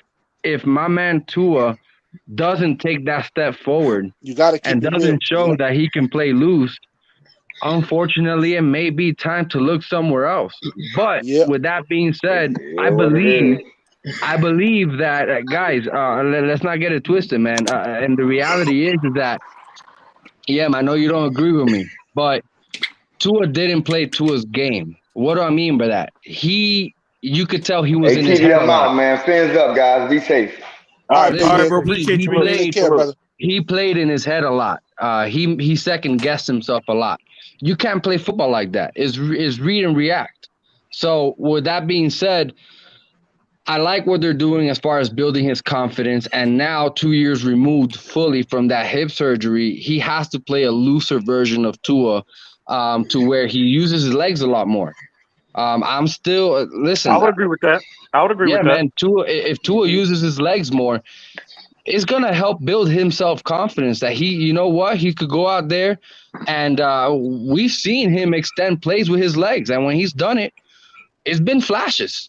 The thing is that he doesn't do it often, and he needs to be able to do it more. Yeah, that's right. Shout out to Big Nick. Shout out to Big Nick for always sticking with his convictions. One last thing here. One thing that I think keeps hurting Tua is that when he starts building confidence, he gets injured. We need to see him have that continuity and that in-game per game experience, and I think that's what's going to help him. Once he keeps building on good games on top of good games, his confidence is going to go through the roof. His play is going to get better. And hopefully with the additions of this offense, man, it's just going to be a good team what about win. the O-line? And Gio, his durability is part of the evaluation as well. So that's another thing we need to we have to account for is that Tua hasn't played a complete season since he's been in NFL. And that was part of that weird situation that was going on first with Fitzpatrick and now with Jacoby Brissett because the man's really wasn't hurt until that second game. But other than that, man, it was just that weird situation going on where the coaches didn't know who to put in, or they were, I don't know, they put in Jacoby, and the next minute they put in Tua, said he was hurt with a finger injury, whatever. But right now it's a new season, a new team, new coaches, new everything, bro. We need 7 more I points. I got a question for the panel. I got a question for everybody. Okay, here we are. They just wrapped up mandatory minicamp, and so far from what we've heard, the offense seems to not be where we all, hope and envision that it would be at this point. I get it's early and we're still in June, but the offense, according, to a lot of people's, eyewitness accounts, is just not where it needs to be. Is it concerning to me? First, let me state how I feel about the situation. I think, again, I've said this previously. TD and I have had multiple conversations about this. I feel like it's not time to panic, but it's definitely time. There should be a level of concern. It is a concern. Because with Tua specifically, again, the multiple reports that have come out, they are eerily similar to what we've been hearing the last 2 years. So my question to the panel is, what level of concern are you at right now? I'm not saying you have it's time to hit the panic button, but for me to hear, okay, we have a new coaching staff, by all accounts a better coaching staff, we have better personnel, but yet we're still hearing the same evaluation on Tua to this point. What level of concern do y'all have right now as we're going into training camp? Could I answer that? Go ahead, Color. So it actually goes to the point you were making a minute ago about McDaniel and being a first-year coach and all that. And so, what I was saying about the guy being intelligent, he just strikes me that way. And so that's my opinion, obviously. But that being said, when we all sit up here and point out things like in-game things like mistakes that Flores made, this, that, or the other, if we can all figure that out, I think McDaniel is intelligent enough to. What I'm saying about McDaniel and now pivoting to use that as sort of an excuse, yes, I'll be honest, an excuse for what we've seen in OTAs so far. I just want to believe, at least I want to hope, that, again, back to the hope, but I want to think that correlates with, okay, it might just be a casualty of one of the casualties of that very thing we were talking about, the newness. Because let's be honest, none of these guys, coaching staff included, have ever gathered on the field together for OTAs. So there is going to be a certain amount of not just football stuff going on, but I think a lot of human aspects going on. What I'm hoping we're going to see. Hold on, TD about to show that bomb to Jalen Waddle. Sure. What I'm hoping we're going to see is that it looks this way because of all those things I just described, and that maybe it ramps up when we come around to training camp. You know what I mean? And that's all we can really say. Is let me give my 2 cents. If we are gonna find a reason to pump the brakes on OTAs looking bad, you know what I mean? Let me give my 2 cents real quick, because EM asked us about our panics. We heard from Color. I'm gonna say it like this, man. I'm gonna give Matt Applebaum and Frank Smith the benefit of the doubt because they deserve it. They're proven coaches. They know what they're doing. They've had the experience in getting this offensive line right. My bad, y'all. There's like 7 dogs right now in front of me. But other than that, man, that's where I'm at with the whole offensive line struggles that we've been hearing. I guess I was kind of enhancing Big Nick's point about the timing. Hold on, Color. Hold on. Sorry about that. No, you're good, bro. I'm gonna give them the benefit of the doubt. It's a little concerning, but at the end of the day, I do put my trust more on those two than what we've had in a while, because we can't ignore that those two guys know what they're doing. So I'm gonna put my trust in them, bro. And when the pads come on, hopefully we hear some different news. Training camp's right around the corner, bro. After a few weeks, we're there. You know, it's towards the end of July. So, I mean, we'll find out pretty quick, man. It's not going to take too long. One thing I like about Chris Greer, too, is that he's the type of guy that if he sees something's not working, he's going to go pick somebody. Remember when he got Luminor last year? Unfortunately, for some reason, we didn't start him. But when he left and went to the Raiders, he was a plug on that team, bro. So at least Greer knows when it comes to talent, what to bring in if there's a deficiency. So I'm not too worried, EM. I hope I answered your question. I'm going to Yeah. answer EM. And Spot TD, on, and TD knows where I stand Go on ahead. this question. Go And ahead. I'm going to address Color at the same time. Man, I know what you're saying, Color. People saying, you know, they're dismissing OTAs as OTAs, but when it comes to praising, you know, whatever passes the offense make concerning Tua, you know, they're making a big deal, you know, out of it. But let me tell you this: it does draw some concerns, but it isn't cause for head turns, right? And this is where you want to make the, you know, most of your mistakes. This is where you want to make these errors because it is OTAs, it is mini camps. This is where you want them to have these problems because this you're I do preparing for have the season. those concerns. I do have those concerns. I'm trying to find a way because I know how the mood in the fan base is right now. I'm not trying to harp on Yeah, those that's concerns exactly this it, Color. early out. You It's know an what I mean? exaggeration on both sides of the scale. Sure, You got sure. Tua years and you got Tua haters or detractors, whatever you want to call it. It's an And let's be exaggeration on honest. both And sides let's of the be scale. honest. And let's be honest. But it's The good stuff that we're seeing is targeted because they know what we're arguing about. They know we're Well, we're arguing not about talking about the arbitrary good stuff. stuff, Color. I'm Well, I addressing get the you, bad but stuff. well, It but does I draw get concerns, but it is OTAs because you want these mistakes to happen. This is where you want it to happen. You want to work out the kinks. You want to, you know, smooth things out. You want to get everybody situated. This is, and then that's my answer to EM's question. I'll let anybody else come on. All right. The Let me, thing I'm Well, concerned about go is ahead. that the Go ahead. one thing I heard especially is getting in and out of the huddle and getting lined up. After a few times of that and a few batted balls and all that, it's where Tua's got to be a leader and say, "Hey, listen, we need to do better than this. Let's get back in this huddle and let's get this crap right, okay?" Because you know, and if he's not doing that at this stage yet, he needs to start doing that. Just like he did, he started to do that at the end of last year, making people accountable. He needs to be a leader on his team. You can't be everybody's friend like McDaniel's trying to do with the whole team, because that's only going to last so long. To where they're, you know, loosey goosey, listening to their music, just getting their work in. There comes a To point be where, honest with hey, you, he needs to stop worrying about the keyboard warriors and start worrying about his offensive line. Bottom line. exactly. Why Always you on on the that, wall. bro? But you That know just tells what? me you're You know offended by what? it. I'm gonna say it. I gotta say Everybody knows I something. ain't shy to say it.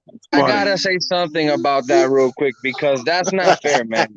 We want to crush the kid when he stays quiet and doesn't say anything and this and that, and we want to go after him. Hey, he didn't even say much, bro. The moment he says He one didn't even little say snarky much. comment that wasn't as big, the media crucifies him too, bro. So But that's you not know, cool either, you man. know, Gio, You that's know, the very first come time I've on, ever Color, said bro. anything on that. Come But on, Gio, Color, that's No, bro. the you very first know what time I've you know what ever that tells me? That commented just on that, man. Ian, back me up here, that just bro. tells me that if you're addressing it, then that means you're being offended. But that's So the guys, first time I've ever commented on that. We're gonna take a 1 minute intermission for a film breakdown real quick. Hey, TD, I gotta bounce, bro. Listen, I love you guys, man. You guys are crushing it, bro, as always. Gio, TD, I salute, wanted homie. You too, Gio. you Hey, already y'all know, make yeah. TD, thank you for allowing me on, bro. All right, so I just wanted to tell you guys real quick, TD, man. Listen, bro. I don't know if you heard, but the man himself, OJ McDuffie's coming on the show yes, next sir. week, Tuesday. Yes, sir. I'm excited, bro. I'm excited. So listen, Fins up. We're a Fins nation. Guys, we got to keep it rocking together no matter what, bro. At the end of the Absolutely. day, All it's right, bro. about So our team, love man. you, So bro. y'all have a good one, bro. absolutely. Fins Y'all up. make sure y'all go check out Miami good, Sports Gio. Fanatics show, Take guys. care, Gio. All right, Gio. Quick. Gio, Real Gio, quick, good guys. people, man. The reason why I wanted to bring this play up because, I wanted to bring this drive up. This is a drive at the beginning of the game versus Tennessee where Parker caught that big pass from Tua. I mean, it was a beautiful pass, the first pass of the game across the middle. And that's the type of Tua that we're going to need to see a lot of if we're going to have any level of success. But I want to show y'all in this game what I'm concerned about in a Mike McDaniels offense. And y'all, I'm like, well, this isn't Mike McDaniels offense.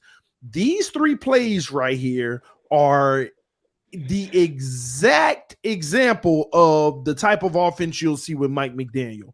And I'm talking about the type of play call and the order. And remember, remember I told you my concern about Tua is run, and then having a 3rd and long? Yeah, him being a rhythmic passer. Yes, he's a rhythmic passer. You give him a whole bunch of dink and dunks, and he's going to hit a lot of them, man. You just keep him in rhythm. But this is a prime example right here of what scares me with having a run game with a quarterback like Tua.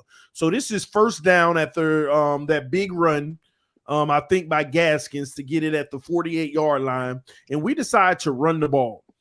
And the offense, as usual, couldn't do anything. And sometimes you're going to have this. Even San Francisco, even some of the best run games, you get stuffed. I mean, Derrick Henry gets stuff like this sometimes. So first down, it just doesn't the Rams work. in the Super Bowl got completely shut down. Yeah. So then we get back to the line of scrimmage. So now we got a 2nd and 10 coming up. And this is now Mike McDaniel ran offense. He's going to run that ball on first down. On 2nd down, you might get you a jet sweep. And that's exactly what we get, but it doesn't do anything. Well, if Waddle would have just kept out to the bounced out to the outside, I think that would have been a bigger gain. I think that was just more of a lack of execution right there, TD. You think so? Yeah, absolutely. I don't think so. I think his only angle was to cut back in because this linebacker here already has outside leverage on the running back. Nah, but look at the linebacker. The linebacker already, the linebacker was there, bro. He had to cut back. Look at this. Watch this, look.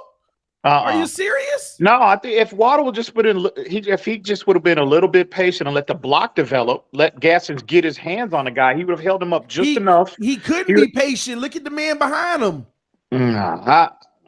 I think you're reading this wrong, Em. Look at the guy in the backfield. Look, he got his hands on Waddle. Well, did he bring him down? But Em, the other linebacker has the outside. The other linebacker got that outside, that edge. He's going outside of cutting back. He's looking inside. Well, he had an opportunity. Look right there. He had an opportunity right there to bounce it on the outside. Right there. But that's after the fact. That's after the fact of the linebacker is coming. Yeah, that's after the fact. I would rather him bounce inside because you have all those bodies. That's my point. If he would have been just a little bit more patient and let the block develop, you can't be patient when you got a guy on your check back. on the inside. Check on the inside. Waddle You see all them bodies inside. Being patient though. You can't be patient when you got a guy on your back like that, though.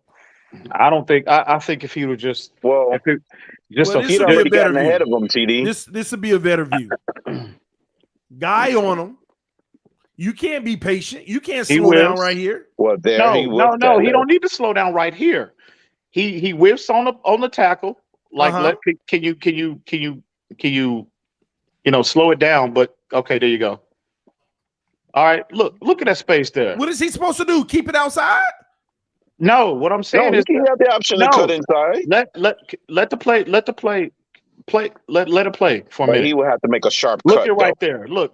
Waddle's not even looking at Gaskins. He's looking on the inside. He's straight ahead. Exactly. He's looking at the linebacker. He already see the linebacker already got the outside. Again, let it play, TD. Let it play. No, it's another one on the other side, TD. Okay, Gaskins is engaging right now. Yes. Waddle's head, he sees the block developing right here. Yes. Look at that space of that linebacker behind him or safety or whatever he is. I don't know what the fallen guy. Yeah. Look at that space. All he had to do. Look, Gaskins has leverage on him right now. What do you want Waddle to do right here? I'm telling him, bounce it to the outside. You see, this is what you're failing to realize. He was full speed one way, trying to stop on the dime to cut back, and right now he realizes, okay, let me try to go back outside. But your momentum is shot because he does try to bounce it outside, but he can't get there because his momentum. No. How many times have we seen Waddle stop on a dime, bro, and change direction? That's the strength of his game. What are you talking about? I think you're overestimating this one, bro. Right here, Waddle says, I can't go outside because 37 got it. No. Look at it again. Waddle was trying to do that. Hold on. That's all Waddle was trying to do that. Waddle said, I want to go outside, but 37 got it. I need to cut back. The safety is crashing now. And again, he has it. I think there's enough space between him and the nearest defender, the guy that's trailing him right now. All he had to do, it was just, I think if he was just a fraction of a second, a little more patient, wait and let the block develop, let Gaskins engage, he would have had an opportunity to bounce that, he would have had an opportunity to bounce that on the outside, and he would have had a bigger gain, in my opinion. Look how I think the fault is not on Waddle. I think the fault is not on Waddle. I think Gaskin whiffed on the block.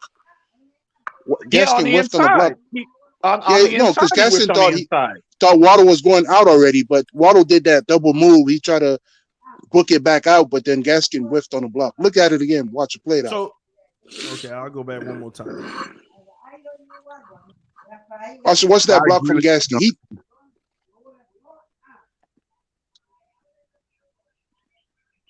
See, he's trying to go out again. But Gaskin whiffed on the block. That ain't Gaskin's fault either. Gaskins don't know that he was about to try to cut back. But again, for sure. I think Waddle. I think he panicked just a little bit, and he tried to. He overly committed to the inside, bro. I think if he would have just waited just a fraction of a second. There's no such thing as waiting on a jet sweep when you're running full speed. Look at him running full speed. Okay, and he's got to look, bro. How many again? Yeah, I change of direction. Change of linebacker was going to react to his juke.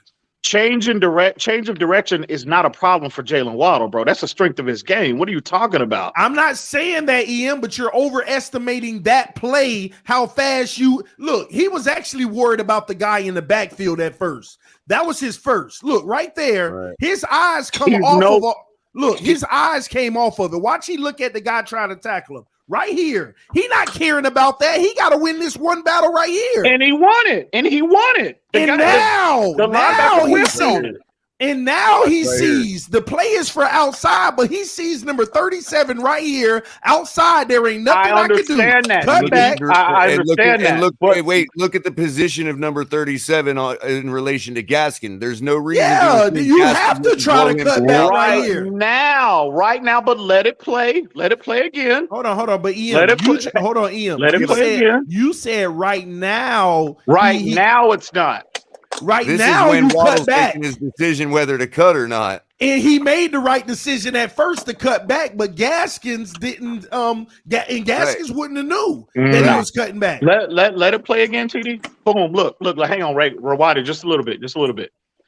Right here. Look at his legs. His whole body is already shifting for the inside. I understand that, TD. But I understand it. This is why I think Waddle prematurely he made his mind up just a little too soon, a fraction of a second too soon. Because if he waits, if he pauses, Gaskins has the leverage. He's engaging right there.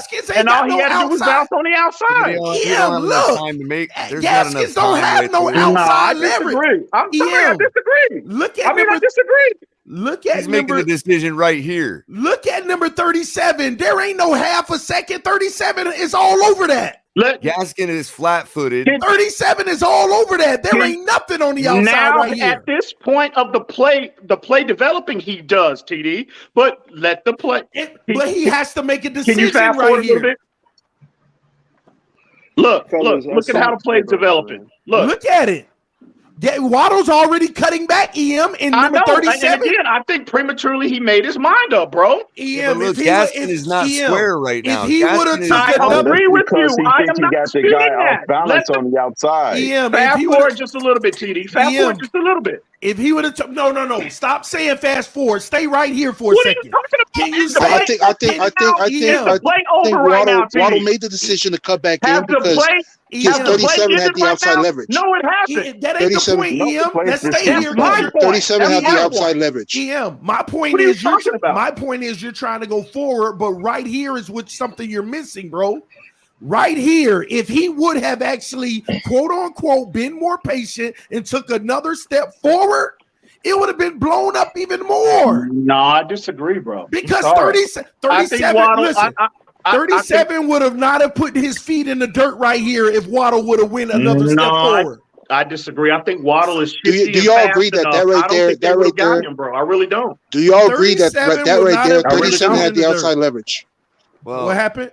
Do you guys 37 agree has that the outside 37 leverage. has? Yes. but look Yeah, at he has Gaskin. it He's not now. prepared He has for the outside 37 leverage right changing now, his mind bro. at all. He's He totally flat-footed. has it right now, EM, but the decision has to be made now. You cannot wait another second. No, I think he could have. I think Waddle is too fast. I think you're underestimating Waddle's ability, his Look at it. ability to change The direction. problem He that has to already planted his feet. Damn, I gotta square up. No. He has to plant his feet to you're make not that realizing cut, that hard cut. the problem you're not realizing, EM, you think Waddle would have had more, but 37 stopped way back here. If Waddle would have took another step forward, 37 would have already been at he would have been on the outside of the numbers. Yep. I disagree. Listen, look at where Gaskins is right now. Let him play. Fast forward just a little bit. What I'm saying, hold on, hang on. Hold on. Maybe you think he's running out of real estate.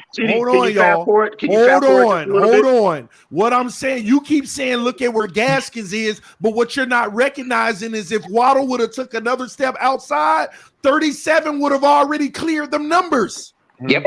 TD, that's what you're not. You keep talking about Gaskins. Fast forward to Gaskins. play. Can you please fast forward to play just a little bit, please? He stops because of Okay, Waddle. look. You mean to tell me? Look at where Gaskins is right now. He's about to engage the safety. You mean to tell me? Hold on, y'all. Don't say nothing. Hang on. Don't say nothing. Let him If talk. Waddle does not prematurely make his mind up that he wants to bounce it back to the inside, and he waits a fraction of a second longer, y'all don't say nothing. Gaskin engages, and I think he's fast and shifty enough to where they wouldn't have caught him. He could have bounced that to the outside and made a bigger gain out of it. And what you're not realizing, EM, let me fit. What you're not realizing, you're talking about look at Gaskins in position right now where 37 already stopped in his tracks for a whole second. If Waddle would have took another step outside, Gaskins wouldn't have been in this position because 37 would have already been past Gaskins. Correct. 37. No, bro. No, look. No, okay, absolutely. Come on. Okay, EM. Right here. He stopped. Right. Okay. Hold on. Let it play. Look how much space Gaskins covers and look how much space 37 covers. Gaskins covers twice as much space as 37 only because 37 stopped because Waddle's cut back early. I disagree. I disagree, bro. Bro, 37 is flat-footed. He's flat-footed right now. Gaskins is about to engage. He's flat-footed here. He's flat-footed here. He's right. He got his foot in the dirt right here. Yeah, right. Gaskins is about to engage. Let it play. Fast forward yet again, please. 37 stopped. 37 stopped the whole time. 37 stopped the whole time. Okay, right here. Look at right here. You mean to tell me Waddle don't have is not fast and shifty enough to bounce that to the outside? Are you kidding me? EM, can you stop 37 reacted to Waddle. Excuse me. Can y'all look at Waddle's hips? EM, can you stop looking at Waddle and Gaskins? Only look at 37. Only look at 37. There is no way. There is no way. Just because you're talking loud, it don't make you goddamn right, TD. You wrong, EM. 37 stays here the whole time while Gaskins is catching up. There is no way that safety could have disengaged. He is not athletic enough to if Waddle would have just exercised a little more patience and bounced that to the outside, there is no way that safety would have been able to disengage and bring Waddle down, bro. There is no way. I cannot believe you, bro. There 37. is no way. 37 is clear, bro. Let me give you the other view. There is no way. I can't believe you, EM. Look at 37. 37 would have been at the freaking 37 would have got around him if he didn't cut back. If Waddle went on the outside, Gaskins would have never even been able to block. Bro, this is counterproductive. We can agree to disagree. This is counterproductive, bro. No. That cornerback is already on the outside. Waddle would have never been able to. I mean, Gaskins would have never been able to block if Waddle would have stayed outside. And even if he would have bought him enough time for the other guy to recover and get on the play. If Waddle, leave it right there, TD. Leave it right there. This is what I'm saying. Leave it right there, brother. I'm telling you, TD. This is what I'm telling you. If Waddle hadn't declared so prematurely on what his trying to turn it back up inside, if he waits, look right there. You mean he has to see the block develop? But look at the And guy he's behind him trying- is and already he's- recovered, bro. and If he he's bounces trying it to the go outside, that outside. guy's got him. By Listen. the angle. man. No. Look Hang at on, right there. Look at right there. Hang on. The guy he went past him would have caught him from behind, is what you're saying, No, I Colin? disagree. I don't think he would have. No, bro. look right there. Look right there, EM. I Look don't right think there. he What would I'm saying What is number 37 right now. What everybody needs to realize is that Gaskins was beat on this play. He would have never been able to block him unless Waddle cut back. If Waddle never cut back, then Gaskins would have never got the block because this guy already was. This guy already had the angle on Gaskins. Okay. Move the the only look at this. Look at He this. would have met The him guy. at the The guy is 45. already. He already broke down. Yeah, The guy is he already already. broke down. The guy is already further outside. The guy is already further outside. Look at that. Look at him, TD. Look at 37. He breaking down. He reacting to Waddle. He looking at Waddle. Hey, I want all y'all to notice it. I want all y'all to notice number 37. Hold on. Let me ask the people something. I want y'all to notice. I want y'all to notice number 37 just on the inside of the 50, right? And Gaskins is behind.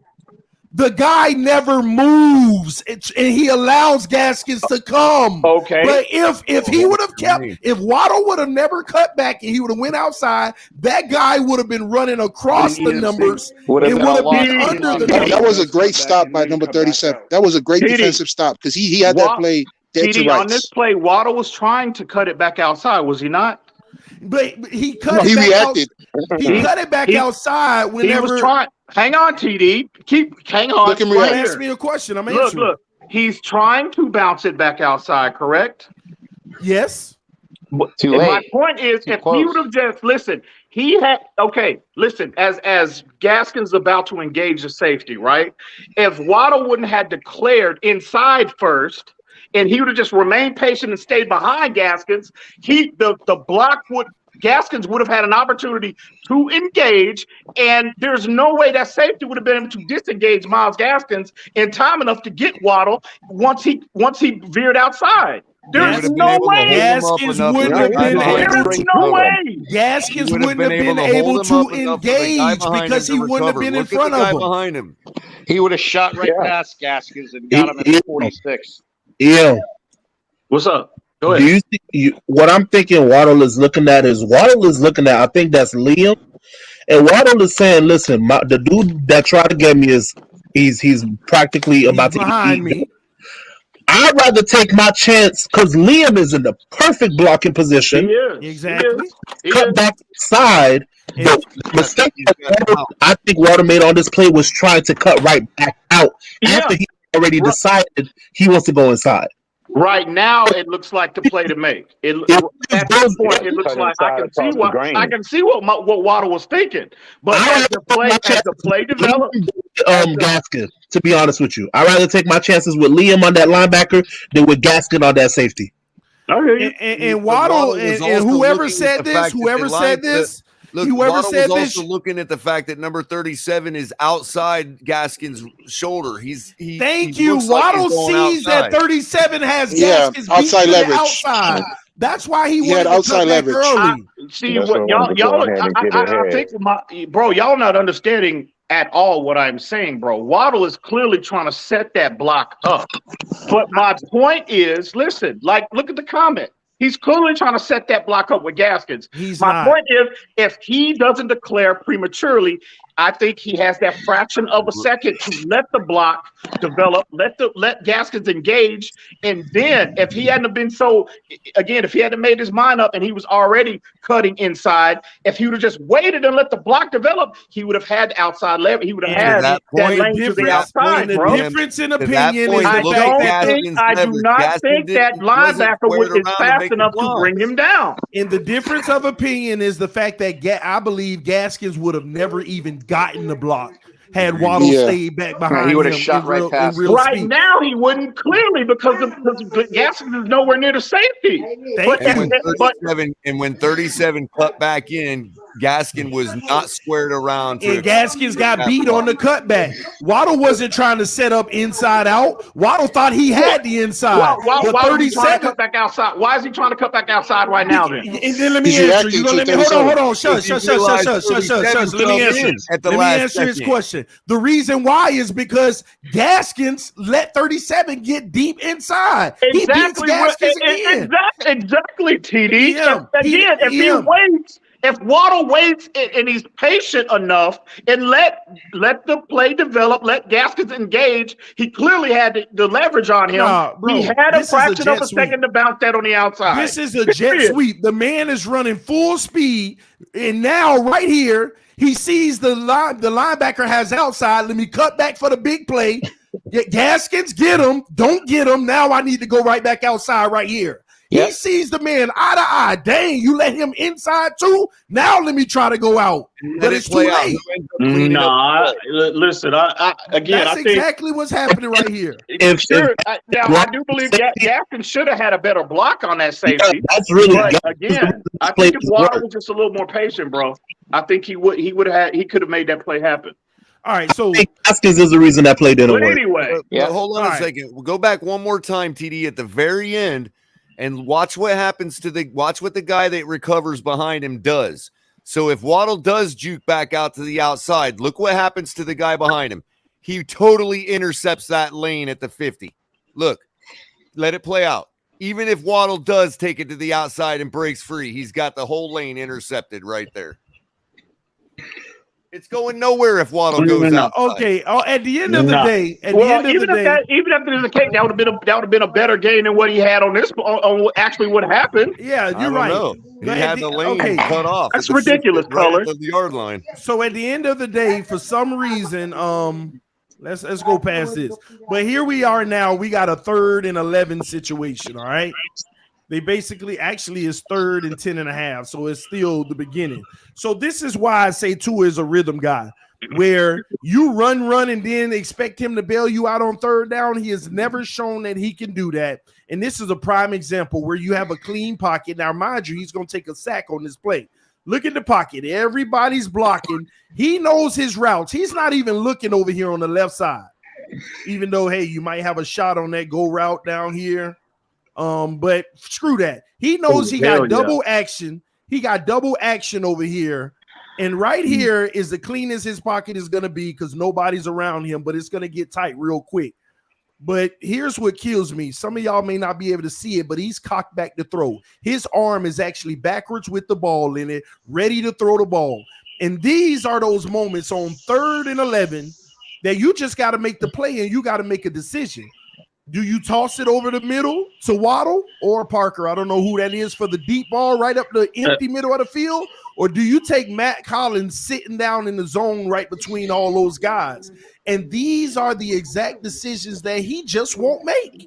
So why does that concern you about your point about him being a rhythmic passer? Why does the play like this concern you? It concerns me because if you want to have success, you got to keep him in the rhythm passing. You got to keep them in the quick passes, the dink and dunks. No, it doesn't necessarily mean quick passes, TD. It was only designed that way because of the deficiency in offensive line, because he didn't have much time, so they had to get it out quick. Yeah, that's the only thing. No, but I'd rather him not try to throw it downfield. I'd rather him try to throw it down to his check. But guess what? A Mike McDaniel system, you're going to get a run, then a jet sweep, and then a throw. Yeah, and then you get a deep pass, and then you get a pass in the middle. You're gonna get all that. I think that's Parker at the bottom of the screen, correct? Is that that's Devontae Parker? Yeah, that's Parker and Waddle's. This is Waddle and Hollins action that he's looking at. Now remember, Gesicki goes in motion, nobody follows him, and they basically in some. Let me see. Tua should know that this is more than likely a zone. It's a zone. Everywhere is covered. He's got an opportunity everywhere is covered. Everywhere is not covered. This is the zone. Where is it? Where is it not covered? This at the bottom of the screen, Parker. As the play develops, look at that safety right there. He's got a window right there. He's got a window right lurking. What you talk about the safeties lurking? You still right there. That safety lurking. If Tua anticipates that route, there's no way in the world that safety can crash. I'd rather him throw to the running back right there. On that ball. All right, watch that running back sit right there. Let's break it down. The reason why I don't care about Parker on this play because he never look at him anyway. And this is why Tua is only looking to they cut the field in half so he got less to worry about because that's all he can handle. But even in a zone, right here, you got Hollins coming back to sit in the zone, and you got Waddle going deep on an empty field, empty middle of the field. And look, the pocket's still look clean. at that running back right there. He's got the check Everybody. down too right there. He's got but he don't need he don't need the check down yet because the pocket is still clean. Tua cocks back. But not when everybody's covered.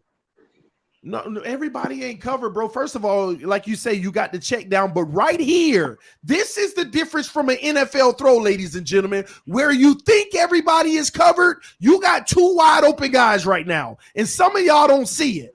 Waddle in the middle of the field on the deep route is wide open right now in the NFL. What?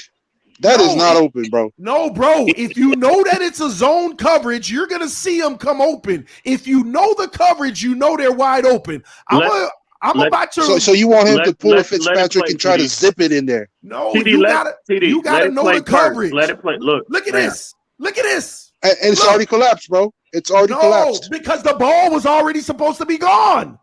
Do y'all not understand anticipation in the NFL? No, he's still got a man underneath.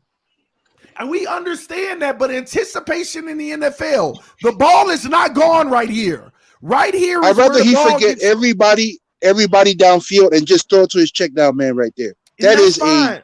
That's fine. You could throw it to the check down, but what I'm saying right here at this moment, this is the only time you can make the throw. That's what y'all got to understand. You can't wait till you see it wide open. Yeah. And that's the problem. Can you play it from the beginning, brother? Let us see it play out. You got to remember, down and distance is third down right here. I think let us see it play out. You got to take the shot.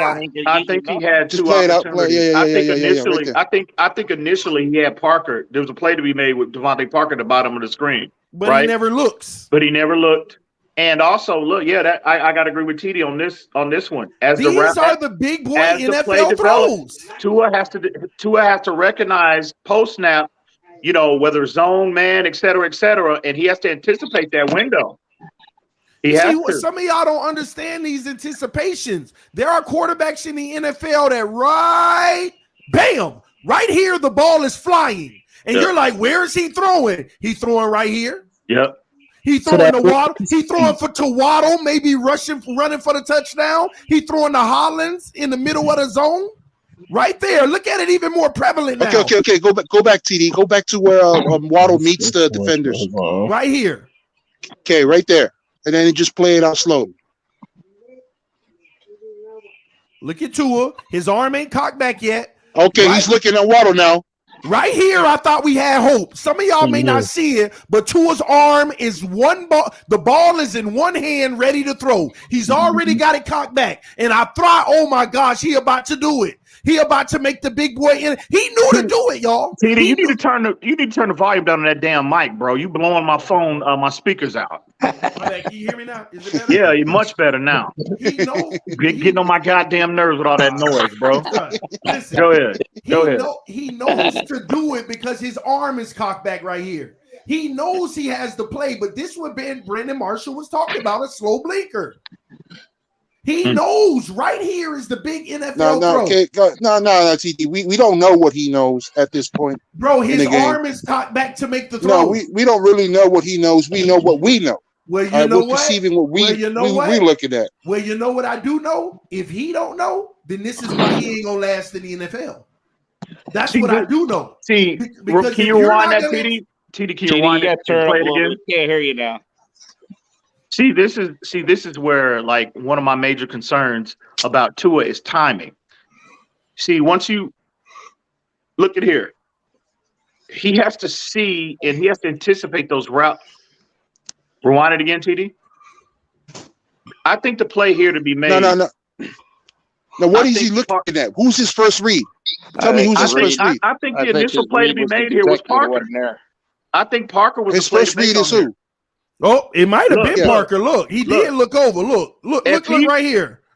He actually looking at Gesicki for the first read. Yeah. And he never even looks at Parker. And you see the safety is sitting there. It's like a variation of a cover two format. The safety is sitting here. They're committing to Mike Gesicki on this play and see Tua. Look, 3-step drop. Look. Parker is now, as the play is developing, Parker is now coming open. Tua again. If Tua sees if his timing is spot on, he can anticipate this throw to where there's no way the safety can crash down and make a play on that ball, bro. That's a sideline throw for Parker. To be fair, OG, you're not looking at what Tua's looking at. He's looking at Gesicki, and now he's looking at the safety. And he knows the safety's up there. He's not going to risk it. He's going to move off of Parker, and he's going to go to the right side. But the thing is, Tua is supposed to recognize. Tua is supposed to recognize that quarterback is flat-footed right now. He's not even accounting for Parker. So now he sees them, both of them commit to Gesicki, and Parker gets behind the corner. In the Tua has to but you still have to acknowledge. His timing has to be spot on, and he has to anticipate that route. You have to acknowledge that the safety's there. Now. That's all I'm saying. Hold on. EM is correct on this, but let me take it a step further. He does. First of all, he never looks at Parker. He wants the Gesicki route right away, but they're sandwiching that. But that means you're going to have Parker open on the sideline with only a safety, but he don't like what he sees. That's fine. Mm-hmm. But now he looks down the middle of the field, and I don't know if you know that you don't have a safety. You know that you should have Waddle deep here. Let's look at every head motion he uses. He's staring down the middle. Now he's looking over to the right. Finally. No. He's finally looking over to the right. And you got Mac Hollins who's about to come open in that zone. Open. But Mac Hollins' zone coverage closes right here. So now he's looking deep at the Waddle route. And this is where I thought he had the light. Because he cocks back on the Waddle route, and all he had to do was pull the trigger. Yep. Do you know what would have happened if he would have pulled the trigger and been accurate on this Waddle route right here? That would have been a touchdown. That's a touchdown. That would have been a touchdown. And here's the point of the matter. When he's cocked back, doesn't he got a pocket? Yep. Mm-hmm. In that half a second of blinking, when he pulled the ball down, the pressure came. And I want to play this in real time. We all talk about 2 seconds to throw the ball, but in the NFL, this is all you're allowed, ladies and gentlemen. This is all you're allowed. Look at this. That's good time. That is good time in the NFL. TD once again proving that you don't criticize him on the plays that everything breaks down. You criticize him on the plays where he can control something. Oh, we had Parker probably scores on that play too, because I don't think that safety brings Parker down. Or at least a 50-50 has got, but even earlier when Mac throws his arm up, he could have. What I do know for sure is he had a sure thing in the running back. But all these routes down here, we don't know for sure. But you got to consider the I down would rather him distance. check it out. Let's look at the other angle. This is what third down and what, TD? What's the down and distance on this play? Okay. Look at his eyes. Look at his eyes. Bam. Third and 11. That's the Gesicki. Gesicki Goes away from the Parker look right away. To Jalen Waddle. He's looking now. He's looking down at the safety. He had an empty middle of the field. He slides, which is perfect, there. Oh, you see that right there? Right that right there? He couldn't throw it. No. Don't give me. I don't care nothing about no arms. Look at it. Hold on. Right here, he's about to cock back. Yeah, he tried to throw it. Well, look. What do you mean? Look at it again. Play it through. He puts it down before the guy's arm even comes up. It doesn't matter. The guy is there. And that's another problem. If somebody's in front of him, he can't throw the ball. Why didn't he just throw it? Who can throw the ball, TD? Tell me who can throw the ball with somebody in front of your face. Are you kidding me? The guy's not in his face like that. You could put that ball up. Nobody can throw the ball with somebody in your face. Are you kidding me? 50 QBs in the NFL can, bro. See, that's why the play to make on this, the play that was to be made. He tried to throw it. Was to Parker. That was the play to be made because he was open Don't throw it because the offensive lineman is being blocked by a guy in front of him.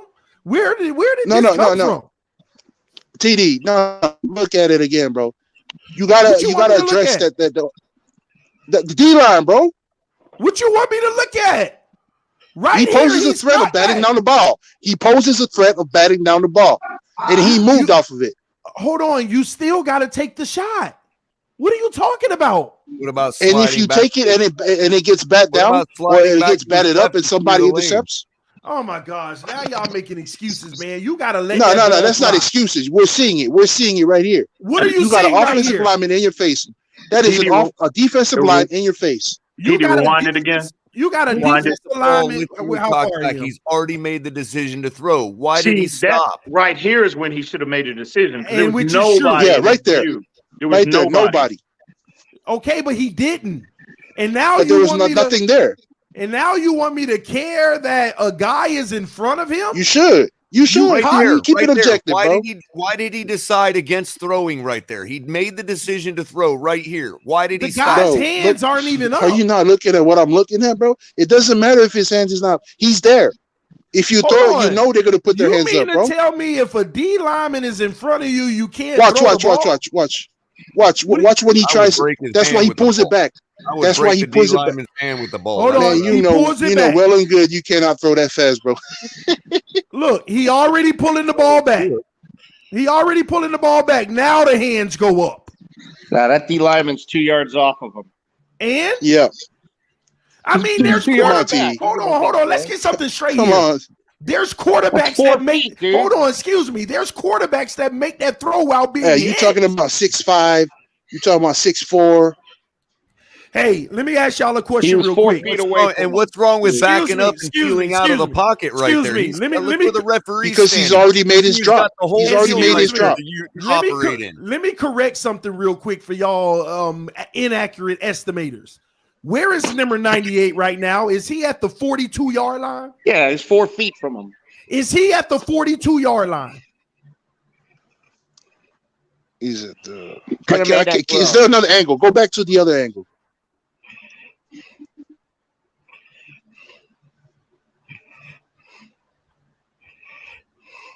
It's where the angles could confuse you. He was 4 feet from him. He ain't 4 feet from him, if you know anything. Look at right there. Where is right he? there, bro. Is he at the 42-yard line? He's got the entire weak side of the field with a guy in the flat to operate in to clear lanes. And we're talking about ladies and a gentlemen, defensive lineman gets in his face. He's at the 42. He's at the 42. Where is Tua? And where? Hold on. 39.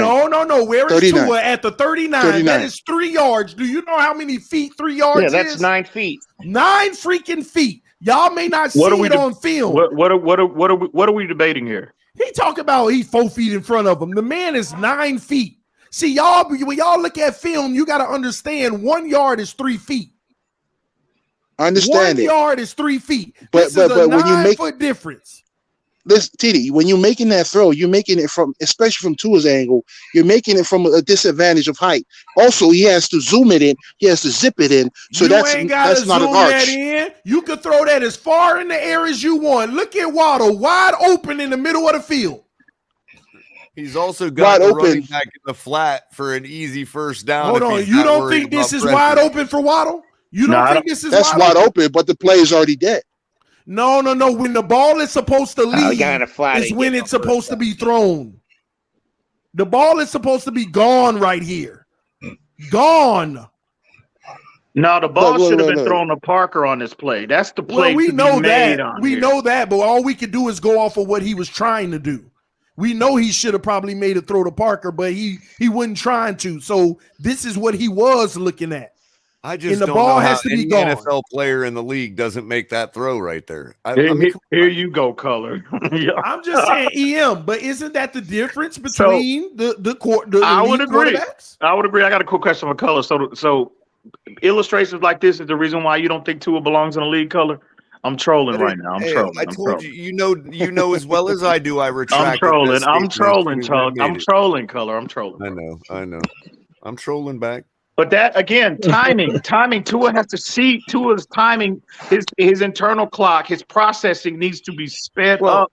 I mean, that needs to be the biggest improvement we need to see moving forward. I don't know why we're even debating whether he should have made that throw. He had the entire weak side of the field with a guy in the flat that he could have rolled out to buy himself all kinds of throwing lanes. And I know he was going for the first, but when it all else failed, if you're going to pull that down, don't pull it down. Get it to the flat. Yeah. Let him see if he can make it. Exactly. I don't think he would have made it, if we're going to excuse him for being worried about number 98, then there was still plenty of other options besides putting your head down into the guy. Mm-hmm. And here's the difference. You see Parker? Is Parker open right here?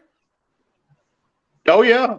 Clearly. But there's a guy underneath and on top, but he still makes He the play. anticipates the throw. He leads Parker to the middle of the field. But guess what? Let's fast forward this. Let's see if he had anything coming in his face. In his freaking face. In his freaking face with an arm up. Coming at him. Y'all better stop making these excuses, man. Oh, man.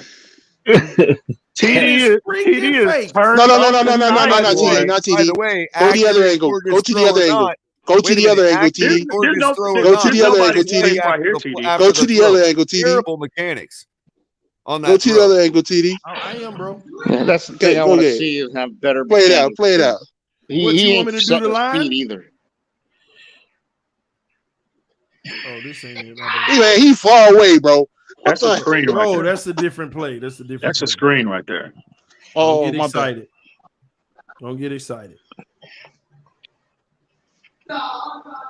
And the guy comes in the lane during in his passing lane. But to be fair, TD, Tua is 4 yards further bro. back than what he was on that previous throw. It's not like he had the guy. No. I understand that, Ian, but all I'm saying is you still got to make the throw regardless. Yeah, you gotta stop. I agree. See, let me tell y'all something, ladies and gentlemen. These are the differences, though. These are the differences because guess what? If Tua would have stepped in and made this throw to Waddle, and it would have been a touchdown. Hold on. Imagine that. Imagine Tua making this throw and us getting a touchdown or field goal range, and we kick a field goal. Do you know how much more competitive this game alone would have been? Just starting the game like this? Do you have confidence in Tua's arm strength in that, to make that throw? Hey, that's a whole nother. That's a whole. I'm just asking. I'm just asking. Ask this question: what's the end result if the guy bats down the ball? Then we've got a legitimate excuse. The guy batted down the ball. Who's blaming Tua for that?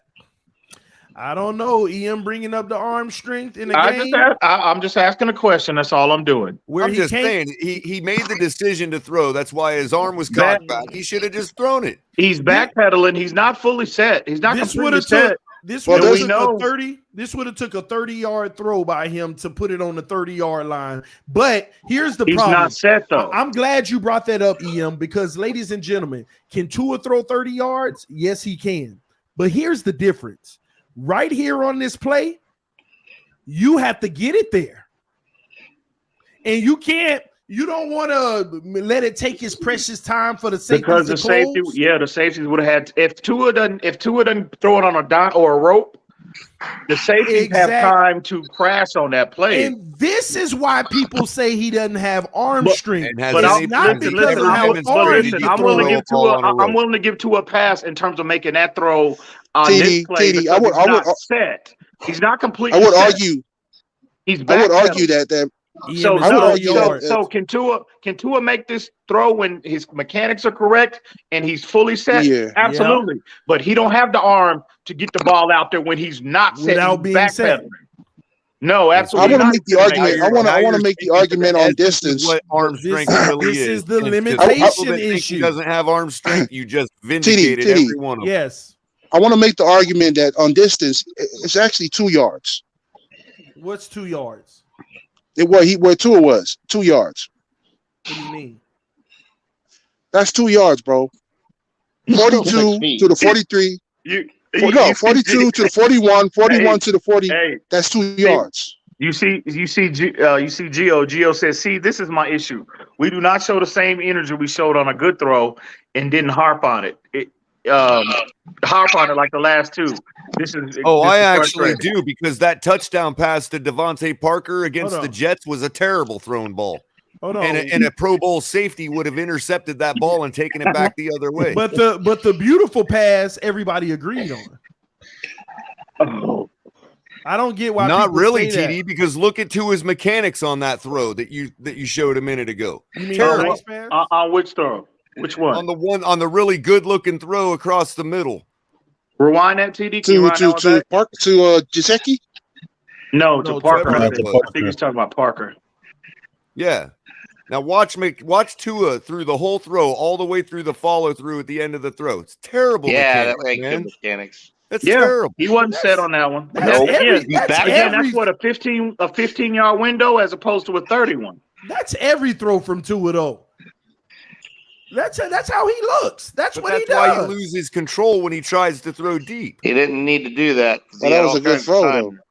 That was bad mechanics, but good throw. Yeah, good throw. Yeah, well, yeah, you could chalk that up. Like again, it's impossible for us to point that out because when we do, we look like pure haters because, yeah, it was a gorgeous throw. No. You're not a hater if you get what I'm saying, critiquing though, and criticizing. like yeah. If you criticize and you critique, it's good. It's just having a legit, like, these mechanics. There's nothing wrong with objectivity. Well, to my point, look at the famous throw to Mac Hollins in the flat. Look at the mechanics on that throw, and you'll see the same mechanics. Man, I'm just saying right here, ladies and gentlemen, we at least in field goal range. We at least in field goal range at a minimum. I'm just saying right there. That's not 3 yards. That's 2 yards. That other safety. Okay, so that's closer. That's closer. That is way closer than you make it out. I just watched Chris Strevler's video on how to throw a football. Even if it's 2 yards, man. Run another play, TD.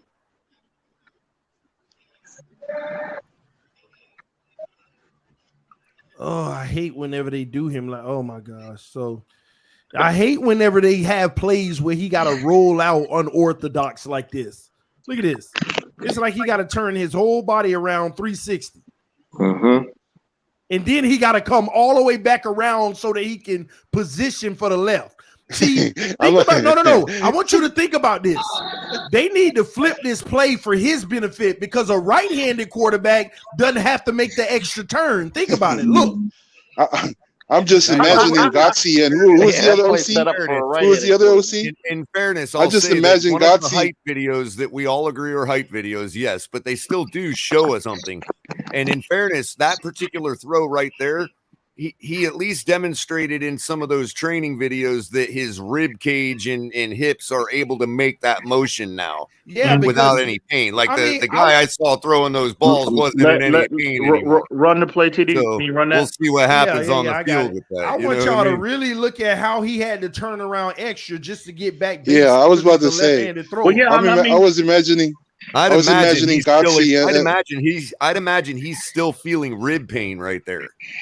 And then he's not even set. I think Tua, if he holds onto the ball just a little bit longer and he continues to move and extend the play. Well, he got a man coming after him. I think that safety that cornerback would have had to, would have had to commit to him, which would have opened that throwing lane up for him. You see, look at Jack Rabbit right there. He's sitting down. Bro, that play design is so funny, bro. But that play still supposed to be made. Let's roll him out because he's left-handed. I agree. They're not going to expect him to throw the balls. But in the chat's getting it because the reason I say all that is for the average person who's not an NFL quarterback to try to make that throw, it actually hurts your ribs. Like if you don't have that flexibility. Yeah. So given that he had a rib injury, which was probably still nagging him at this point, you know what I mean? Like I can see why that reverse throw like that could be where he has to like stop and reset because if he doesn't, he's going to feel some pretty deep rib pain. But we've seen Tua make that throw before. But I'm just saying, I'm talking post Buffalo Bills rib injury. Now in the hype videos that we've seen in this offseason, like that. He's making that throw in a way that tells me he's not feeling any more pain there. So we'll see if it translates to the field. That's all I'm saying. See, I think if he holds on to that, if he holds on to that ball and he continues to run towards the sideline, I think Jack Rabbit has to commit to him. He can't run to the side though because he got to turn his body back around to throw. Yeah. That extra time to reset like a proper throw is what's delaying the throw. We're gonna get him. We've seen Tua make that throw on the run. I mean, it hadn't been consistent, but we've seen him make it. You've never seen him make it you've never seen him make it to the right. I want you to really think about that. No. I've seen him make that similar plays. I've seen him make those. Not to the right though. Yeah, to the right. I've seen him make that. I ain't seen it. Yeah. I've But seen him was make it that throw. was And it let me- pre or post Buffalo injury? Well, it was Ian? the one that first the play that comes to mind was last year. Hey, look I'm at that sorry. anticipation. I'm sorry, Because year the before reason I last. say that is because So yeah, people want to talk about the hip injury. No, that's I'm a valid saying on point, that Color. That's a particular valid throw, point. that rib injury would have affected that more than anything. Yeah, that's a valid In point. between That's valid. defenders. I mean, that hurts if you're not a professional quarterback. It hurts your ribs to make that throw anyway, even without a rib injury. That's In why not between all the of us are defenders. NFL Split 'em. quarterbacks. And they'll say Wait, Waddle wait, wait, should have wait. caught that. Waddle should have caught it. Well, hang on. Did the ball hit him in his hands? It's like on his tippy toe fingers. Y'all ready? See, it tipped it. He tipped it. And he had to do a full touched his extension. hands. Look at Waddle. Waddle look at he winding right now. He know he got to go high. Waddle goes full extension. Full. That's full body extension. And I'm gonna be honest with Yeah, you. he overthrew him. I'm gonna be honest with you. I don't think that's a bad They were throw as through. you making it out to be, bro. I mean, Oh, I'm Yeah, that sorry. was a good I'm throw. sorry. You don't get a guy this open in space and say that ain't a bad throw. You need to bring No, that down. open now. Open now. You got to play it out, TD. It looks open now, but that's Tua had not to as throw bad a throw as you Tua make had it to out to throw it be, where bro. only his Bro. guy could get it. He had to throw it. Make sure the ball was there only where his guy could get it. No. Y'all get out of here with that crap. Tomatoes, tomatoes. Let me ask you this. That's in between defenders, bro. TD, let me ask you this. In If that's between two defenders. let me ask you this. If that's Parker, a taller receiver, do they make That's a that? catch. Do they make that play? You think? No, because they not out there as fast. No. What? Listen, the ball was just a little too high. That's the reason why he didn't make the play. Yeah, So I if know you that. had- so if Parker, a player that can jump higher, obviously, than Jalen Waddle, a taller player, I think he makes that play. So we have to customize the play of, well, if that was a taller guy, he Well, would have I'm made just it. saying. What does it matter? I'm just saying. My point is, I don't think that's not as bad a throw as you making It's it out. a bad throw. He put it where his That's not a receiver bad couldn't throw, get it. TD. No. You can't pick which No. receiver would have It's made not- it. no. That was a good throw. It's not as bad as TD is making out. To be. Listen, No, it's but a to bad me, it throw. looks Waddle like a had no quarterback shot that at. was afraid he wasn't going to get enough air I under the can't ball. So believe he you, reset Ian. and then I don't ended up care getting if too much air under the if ball. Parker was there, he would have caught it. It wasn't Parker. It was Waddle. No. What I'm saying is, listen. All I'm saying is the play was not as bad as you making out. You making it out to be like, man, he completely overthrew him. The ball sailed outside or something, bro. You know why I make 10 it feet over the Did it wide gain any receiver. Yeah, yardage? you know why? Because it's so terrible. When this is too much NFL open right here. This is too much. And the reason why I got a big problem with it is because these are the plays that flip the field. It's always the plays that flip the field, EM. It's always the plays that flip the field. We just saw the one that he didn't throw and took the sack that flipped the field. This one flipped. And I'm going to tell you what's honest. I'm going to be honest with you. If you can't make this one, at least hit the guy in the flat. At least he can get 5-6 yards. Let's see what when the ball gets there, how close the defenders are. No. I'm talking about when you throw it right here. Hit that guy on he the threw it right outside there. and it's one-on-one to the sideline. He threw it right there. And then see right there, that's when the ball gets there. That's You had them NFL wide defenders open, closing baby. really. You had them get there really let me quick. tell you- TD, are you still dropping the link, bro? Are you gonna let some people? You still gonna let someone come up? Yeah, the link You is dropped it. the link is pinned, bro. It's up at the okay. top of the chat. Oh, And let me tell you another thing. Let me get something straight. This also should have potentially been a touchdown. Why? Put the ball in his freaking chest and let Waddle rip up the sideline. Yep. I mean, y'all sitting here. Waddle got to leave his feet. Oh man, get out of here! Man, Matter of fact, Bro, these assumptions are crazy, bro. I'll do you TD one is a better. piece of work, I'll do you bro. one better. The ball should have been thrown. The ball should have been thrown right here. TD is a funny man, bro. The ball should have been thrown right here. Oh, so EM, if the ball was thrown on a rope right here, you mean to tell me Waddle didn't have a shot of taking it up the field? That was off balance, bro. All I'm saying is you're a funny man. That's the kind of stuff he All pointed I'm out doing, in Alabama. why don't you answer the question, yes or no, EM? If the ball was thrown on a rope right here, a dart to Waddle, did he have a chance to rip up the sideline? Yes or no? Yeah, I agree with that. All right, I agree that's with all. that. Okay. And That's it's the type of always plays I he made in didn't say you Alabama. were wrong. I just say you're a funny man. it's That's all. always the hesitation of the slow bleed. That is why. Even after Waddle, Do we have another angle on that play? He can still put it on Right a here, rope right here, and get right it here. in front of him. Right here. Oh, look Let how it he play out. throw. I wanna Look see how it. he look like he got to put everything. Ugh. In actuality, it's almost 40 yards because you're throwing Right back there. across the And let me field. tell you Right there. something. Waddle actually has to reach back shoulder for it. Yeah, Waddle's expecting the throw to be Right more there. towards the Oh man, it went sideline. right through his hands, bro. Yeah, whatever. He's expecting the throw to be more Because towards the sideline It to went right through his sideline is hands. Look 50 at it because he's again. I'm going in telling there. you. See? He's Look at it actually again. going at 40 yards. So, ladies and Uh, gentlemen, Run another play, run. TD. We done went over this. Run another play. I know, another run, and now we're about to go another 3rd and long. Another 3rd and long. Third and long. Oh, the Waddle one. Oh my God. Oh, Mac The Hollins. thing Oh, is, this was the one. Right off you're not Oh, successful on running. Let's get past this one. Is that do the y'all one? lot of realize pressure how there. bad? No, this right here. Complete This right here. This right here is on Tua. Because that Mac Hollins was open. All three of them was on him, but whatever. Now again, No, bro. No, bro. Look at You Waddle. got, man, Look I'm at Waddle. being objective, bro. You can't be objective His yourself, hip bro. broke open. Before the pass rush even TD came, is look looking at Waddle. right at him. He was wide Tua open. is looking right at him. Look He at catches Waddle. that, break up the field for an easy first down. Oh my God. Look at He's Gesicki. Even and I'm gonna leave the Gesicki one alone, but even Gesicki. Right here. This is Gesicki. Is it Gesicki down here? Now Gesicki is back here, but Hollins, Mac Hollins, Hollins, right there. That's what I'm saying right there. and That pass is clearly on Tua. EM say, I've seen Tua made Almost them at the passes. snap of the This the football. there was same two one, receivers EM. open. I know, but we listen. Did I not say he's not consistent at it? But we've seen him make that play. Yeah, Do me a favor. Look That's at the one problem about Tua is inconsistency. cornerback that took it to the house. No So one is sitting in his lap on that play. So, ladies and gentlemen, let's be clear about something, okay? The first drive, the anticipation wasn't there for the big play. The second drive, this is what you got. And you wonder why the defense was holding their own during this game. But this is why I don't care about the O-line excuse and all of that, because there were still so many plays to be made. Look at the mechanics. Look at this. Look at the cockback. Look. Well, he's off balance on that one, TD. He's throwing on the run, TD. He's throwing on the run. No, I know that, but that's the point. Like, He was running for dear life. Hey, TD, you got somebody backstage.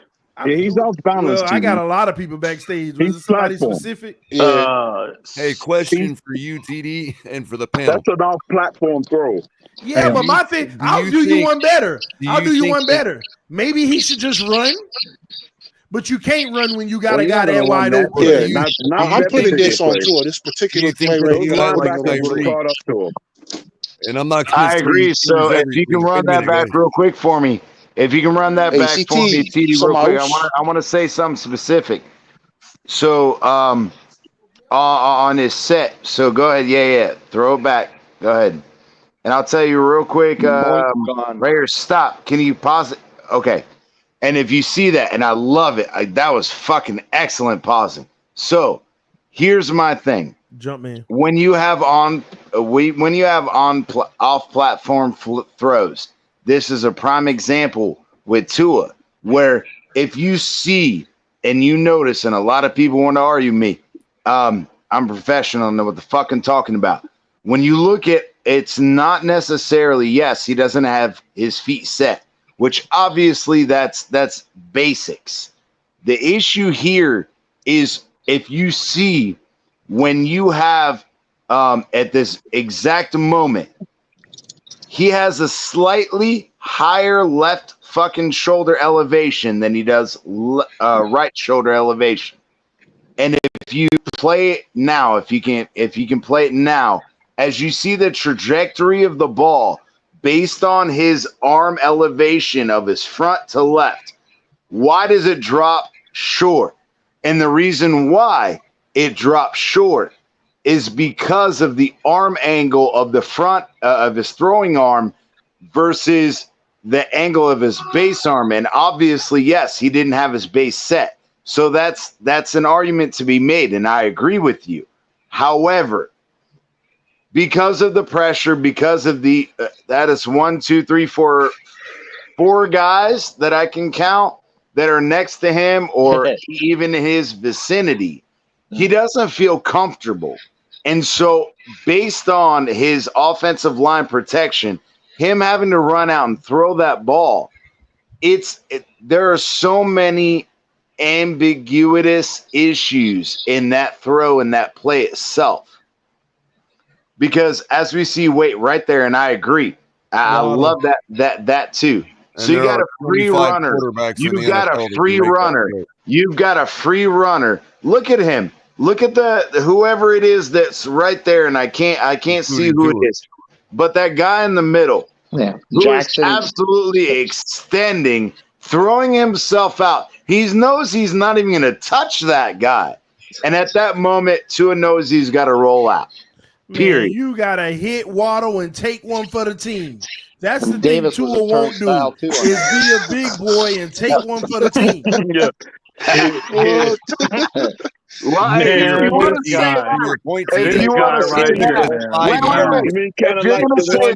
hold it down, boys. Hold it down. Making the same argument that when Jesse Davis whipped on a block and it fucked him up. But then don't say he's injury prone, and don't say that you won't fucking stop getting hurt. Well, if these guys are whipping on blocks that are going to get him fucking hurt. That's the problem. Stop that narrative. No, that's stop the problem. That narrative. That's the problem with him. That's a part of his limitations. He can't absorb hits. What fucking quarterback is going to give a free rusher? Tannehill took more hits than anybody and kept getting up. Man, and he was also a shittier quarterback because Tannehill had no pocket presence whatsoever. So Joe Burrow ain't out here getting whacked and still taking it on the chin for the team. And pocket presence. Joe Burrow has no pocket presence either. Okay, ladies and gentlemen, we don't have a quarterback that when you need him to, that'll step into the pressure and take the hit, but as long as we can get the first down. We don't have that quarterback, ladies and gentlemen. TD, you can't ask him just like you're making the argument about Tannehill. Tannehill had fucking decreased production and productivity because he got hit so much. He took them hits, though. He took them hits. But did it not he took all those hits, but yet he was still a shitty quarterback until he went to a team that gave him a solid offensive line where, he can be hit occasionally, and that's okay. I have no problem with my quarterback stepping up occasionally and taking that hit to make the big play. But if he's getting hit on every fucking play, that's the issue. When have you occasionally seen Tua step up and take a hit for the betterment I'm going to go back to the all 22, and I'm going to fucking send you some shit, TD. I got all the all 22. Yeah, then if you're saying that he's never fucking taken a hit to make a throw, then obviously you're blind and you don't know what the fuck you're looking at. Cousin. Swear jar. Yeah, please. My bad. It's like 12:45 in the morning, but okay. Not everybody in the comments is saying it too, man. They said be respectful, please. So here's the very next drive, man. Tua got four wide. He got weapons out there to his disposal. He never looks at Gesicki. Right there, you already got the wide open Look post. at Mac Hollins. You got Mac Hollins for the deep ball. You got the underneath guy in the flat. Now you're not seeing the guy chasing him. Bro, what the chase got to do it right here? Another anticipation. Look. Hey, ladies and gentlemen, you notice something? Collins is already open right here, bro. This is the exact same coverage from the Waddle play. Remember, this is the exact same thing. Oh my gosh, this is the exact same thing. This time Parker comes and sits in the zone, and Hollins goes for the deep. Look at this. Can we play it through, TD? It's a different perspective when you play it through. On longer pass plays than any other receiver we got. And see, Tua has to right now in front of Hollins. There's a guy 3 yards. There's a different perspective when you play it through. 3 yards behind him. So who's to say that guy's not going to jump that route and it's not going to be a pick six? It's called. But wait. He should just throw it and say fuck it. If he throws the pick six, then that's all been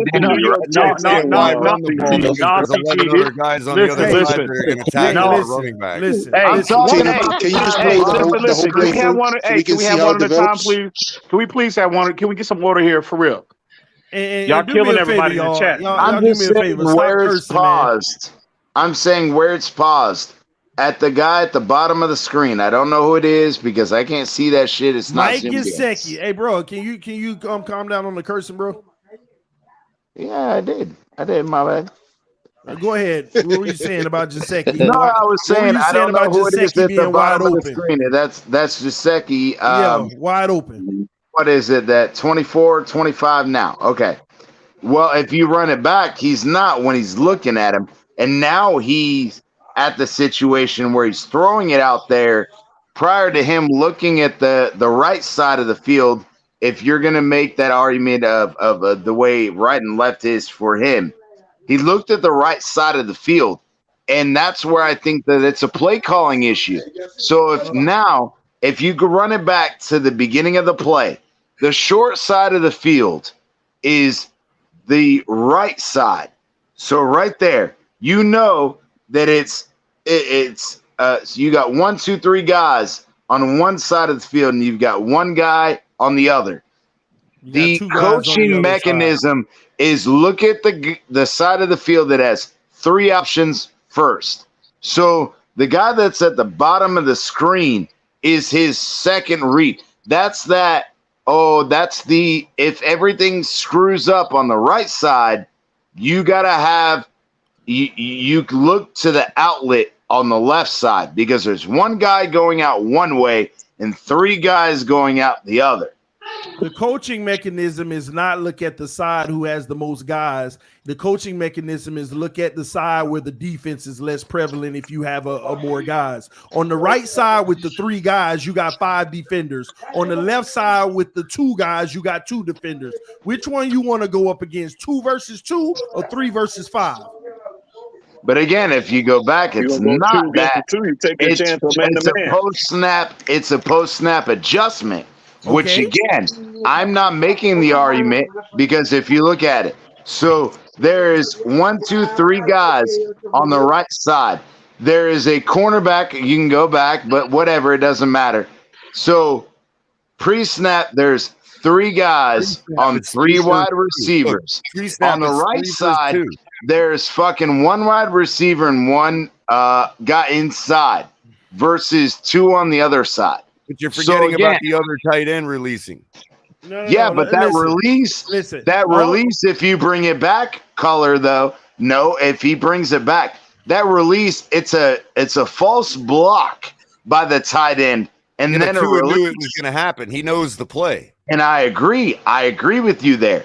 But what I'm saying is it not acceptable or at least understood that when you have a release after a false block, that the original read is the opposite side of that false release. That false release is the check down. That false release is the check down. Am I not correct? I see what you're saying, but at the end of the day, none of it matters, and here's why. If you're supposed to look at the right on this play, that's fine. You got pressure in your face. Screw all of that. There was nothing Tua could do then, right? But I don't agree with that. No, well, I personally feel like at this point right here, with the guy coming up the middle, Tua could have stepped to his. If we're gonna say there ain't no stepping vantage this point, he could have stepped to the left. Bro, look at this man in his face. Well, here's what I'm saying to you. It's always gonna come to Tua's limitations, okay? It is always going to highlight his limitations. The play is snuffed out right here. But is there a play that still need to be made? Here's the guy issue I have. Here's the problem. He's got 2 options on the left-hand side. No. I'm not even looking at the left-hand side. Do you know how many quarterbacks, the real quarterbacks in this league? Let me ask y'all a question. I'm going to name 3, 4 quarterbacks real quick. Josh Allen, Patrick Mahomes, Aaron Rodgers. What throw would they make right here at this very moment on the freaking run? I would say the 1-2, whoever it The one is. on the sideline. The one on the 32-yard line sideline on the across left the hand field. side. On the left hand side. Josh Allen It's will the make that guy- post throw. The guy coming across y'all the done middle at lost the y'all mind. 38-yard Josh line. Allen would make that Rodgers post was throw. a back shoulder throw. Every single one of them is going to throw to Mac Hollins in the middle of the field, one-on-one for Josh the deep Allen makes ball. that throw to Mac That Hollins. guy- Wait. Can I ask this? So it's the guy. It's so if we're going straight down the center of the field, it's not the first guy that's got the guy on his ass or on his hip. Okay. We're talking about the guy right after him, correct? That's what you're talking about. I'm talking about the deepest route on the field, in the middle of the field, with Mac Hollins coming across. Herbert makes that's what I'm saying. Herbert makes that throw too. I agree. I won't argue with hang on that. real quick. Hang on. Rewind that TD. Can you rewind it and run it back, please? I'm still saying he's throwing All to right, the hang sideline. on. Matter of fact, they gonna fling it right here. Hang on. Okay, hang on. Rewind it back, TD, real quick and play it. Okay, so post snap. Once Tua, see, this is where again, Ball should already be going to Holland. His post snap identification. Obviously, they're in a cover two Tampa, a Tampa two type of coverage here, right? How many times have we seen Fitz make that throw? Yep. When he was our starter. See, Tua has to recognize what format the defense is in right here, and he has to anticipate that throw. He cannot wait. The NFL windows, that's why anticipation is so important at this level, is because the windows close so fast. There's a window right here. Run it back, TD. Agreed. And I'm gonna be honest. What window are you looking at? You could also anticipate it. Tell me, brother. I don't see the window you're talking about. Because at that moment there's no window. Wait, hang on. One at a time, gentlemen. Right now the pocket is clean, right? Okay, let it play, TD. He run it. It's the Waddle window, and you know what the route is. The guy at the 20. And boom, right there. The guy's in the backfield. Hang on. One at a time. Damn, I'm talking.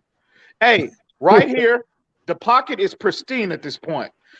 Tua, again, post-snap identification. He should recognize this is Tampa 2, cover 2 shell, so he has a window at that intermediate level. Right here, Mac Hollins is about to get at the top of his route. Tua, again, before it develops, that's where anticipatory skills and skill set is so important. Tua, the ball needs to be coming out of his hand right now because Tua needs to be anticipating. If he puts it right at the 35-yard line, it's a massive game, bro. Massive. We've seen Fitz make that throw 1,000 times.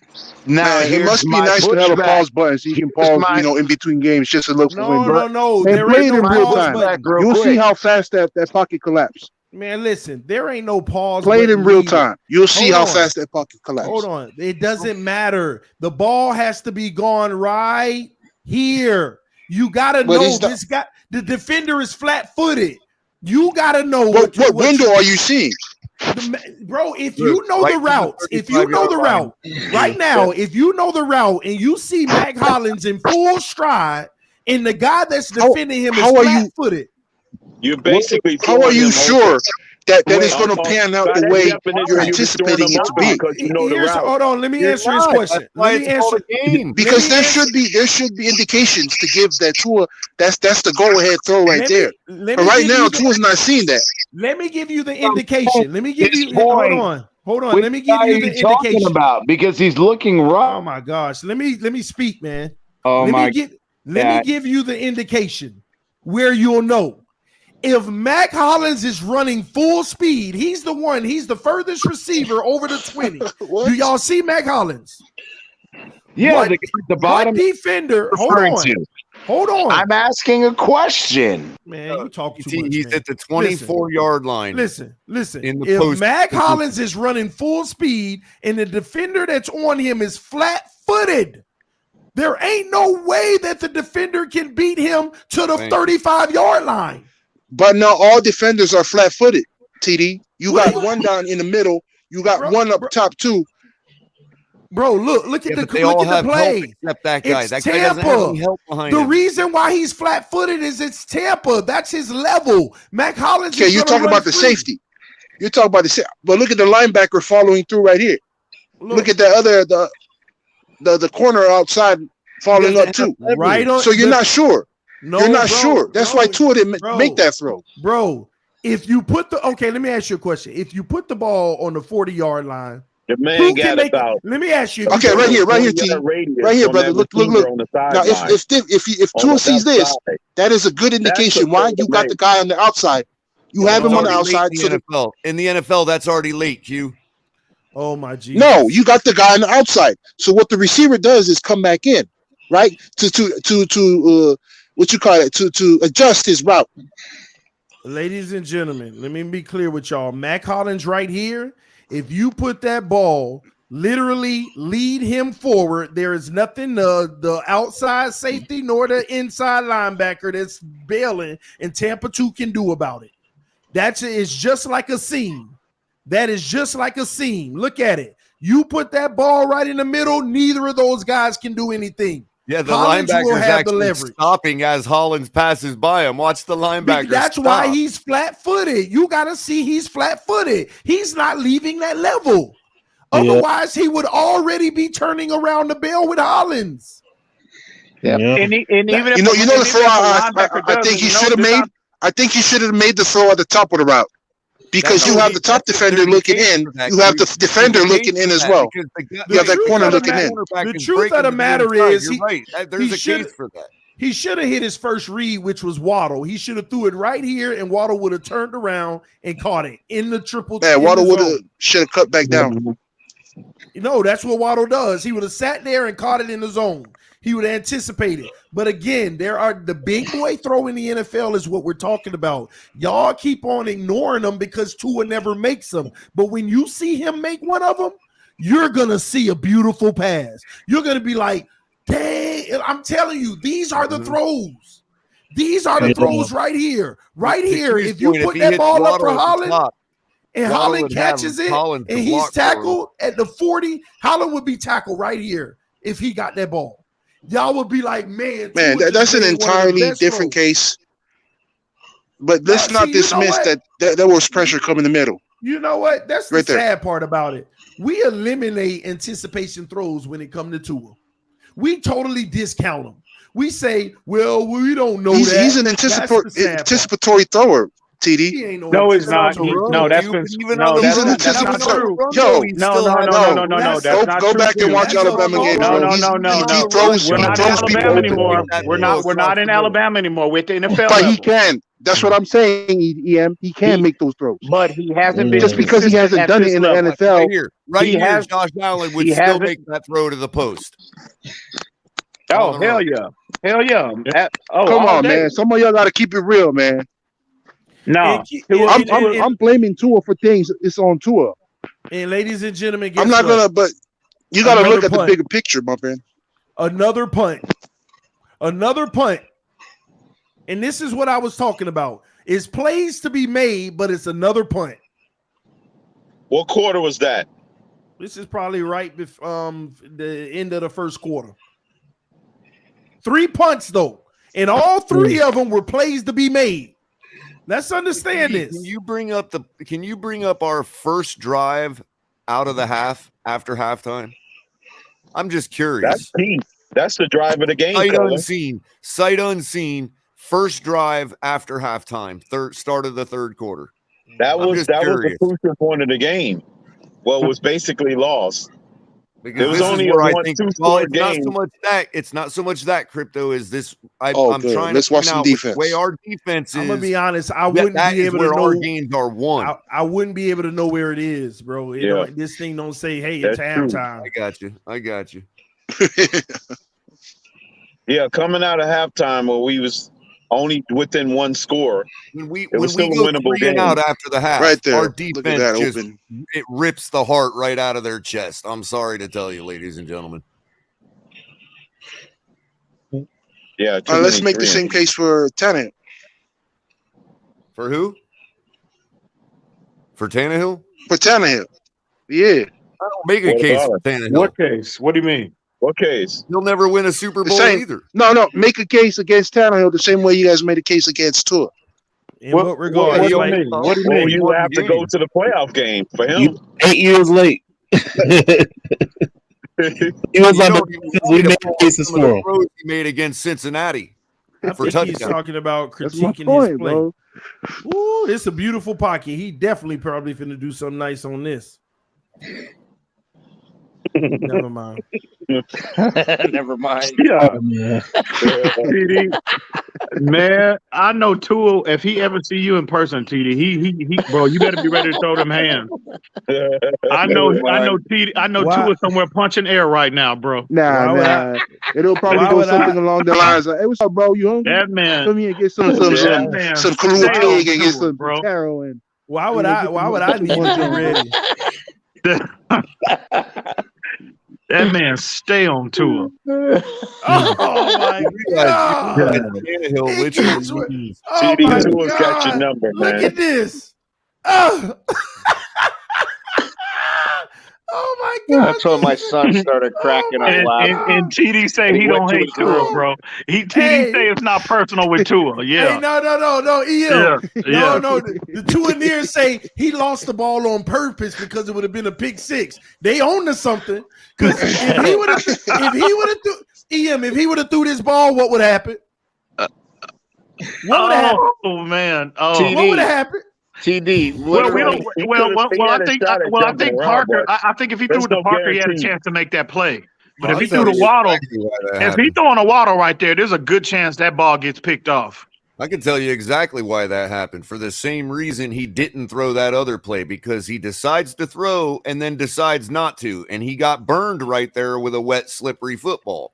I think that this is on after that play- halftime, Color. On that play, my son literally started laughing so hard and walked to his room and stopped watching the game after that. Did you say My that was oldest the son. first play? That was the first drive out of halftime? No, Is that what I no. heard you say? He was done. It can't be. Yeah, with the man, turnover there. That's hilarious. And down, didn't now watch we anymore. running the Literally ball. throw the ball. That was equivalent to Hey, the that was equivalent to the Mark Sanchez butt fumble.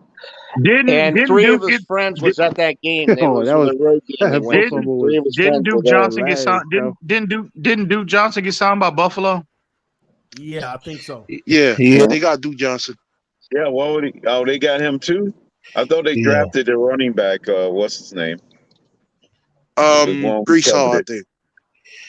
They revamped the Is it Brees Hall? No, they got the other one. No, the Jets got Brees Hall. Dalvin Cook's little brother.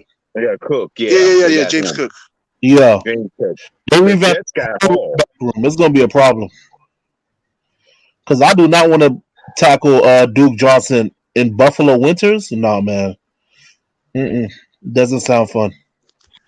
I tell you what, though, Tua. I mean, you got to admit, TD. I mean, he is very good in that RPO format. I mean, he really is. You know. What do you mean? But they're going to take him out. Hold on, Ian. What's hard about this, Ian? Well, I mean, that's one play. Look at it. No. This was 30% of the offense right here. Tight end, little slip. What's hard about this? Well, you still got to make the play, TD. You still have to make the play. Every quarterback in the league can't be as efficient as Tua has been in that format. Every quarterback in Come on, the NFL, TD, keep it real, bro. Every quarterback in the NFL can be efficient if they got to make passes like this. Okay. So any quarterback in the league struggle with this. Why are we praising an offensive system that's been destroyed in the NFL? Who said it? No, who was what praising I'm saying is, I'm saying he's. I'm telling you, Carter, this offense was the weakness of this team, and they had to simplify it because look at that O-line, bro, atrocious. So you think it's more the O-line and not Tua's ability to read all three levels? No, it was about timing. They had to get it out quick. See, they had to get it out quick. And this is why I call him a one read. The offensive line was irrelevant. This is why I call him a. This is why I say one read quarterback. Y'all tell me where he should have went with the ball. There wouldn't be a point to have people out there blocking. Where he's supposed to go at this ball? If you get, he had a window. Ooh, he had a window right. Where is he supposed to go with this ball? ball? The ball, you throw it 1 second. Look, you see the defender point at Gesicki for Tua. Look. Then what does that make the offense? Look, TD. Look. What does that make the offense? Where? Look, let it run. What does that make the offense, Crypto? Maybe get you close to 90% completion rate. That defender. Look. He pointing at Gesicki right now. Very predictable. Look. He trolling Tua right now. Man, hey, EM, I do you one better. Look at the running back on the opposite side. If you come back to it. Oh my God, he had him wide open. And he had a guy right in his face. But this is a one I'm gonna read. be honest with you. We should have won that Titans game. I want y'all to look at this. This is a one read. You decide to go to Waddle in great coverage, right? The guy is smothering. But the problem and there's a is, guy getting ready to kill him. but here's the problem.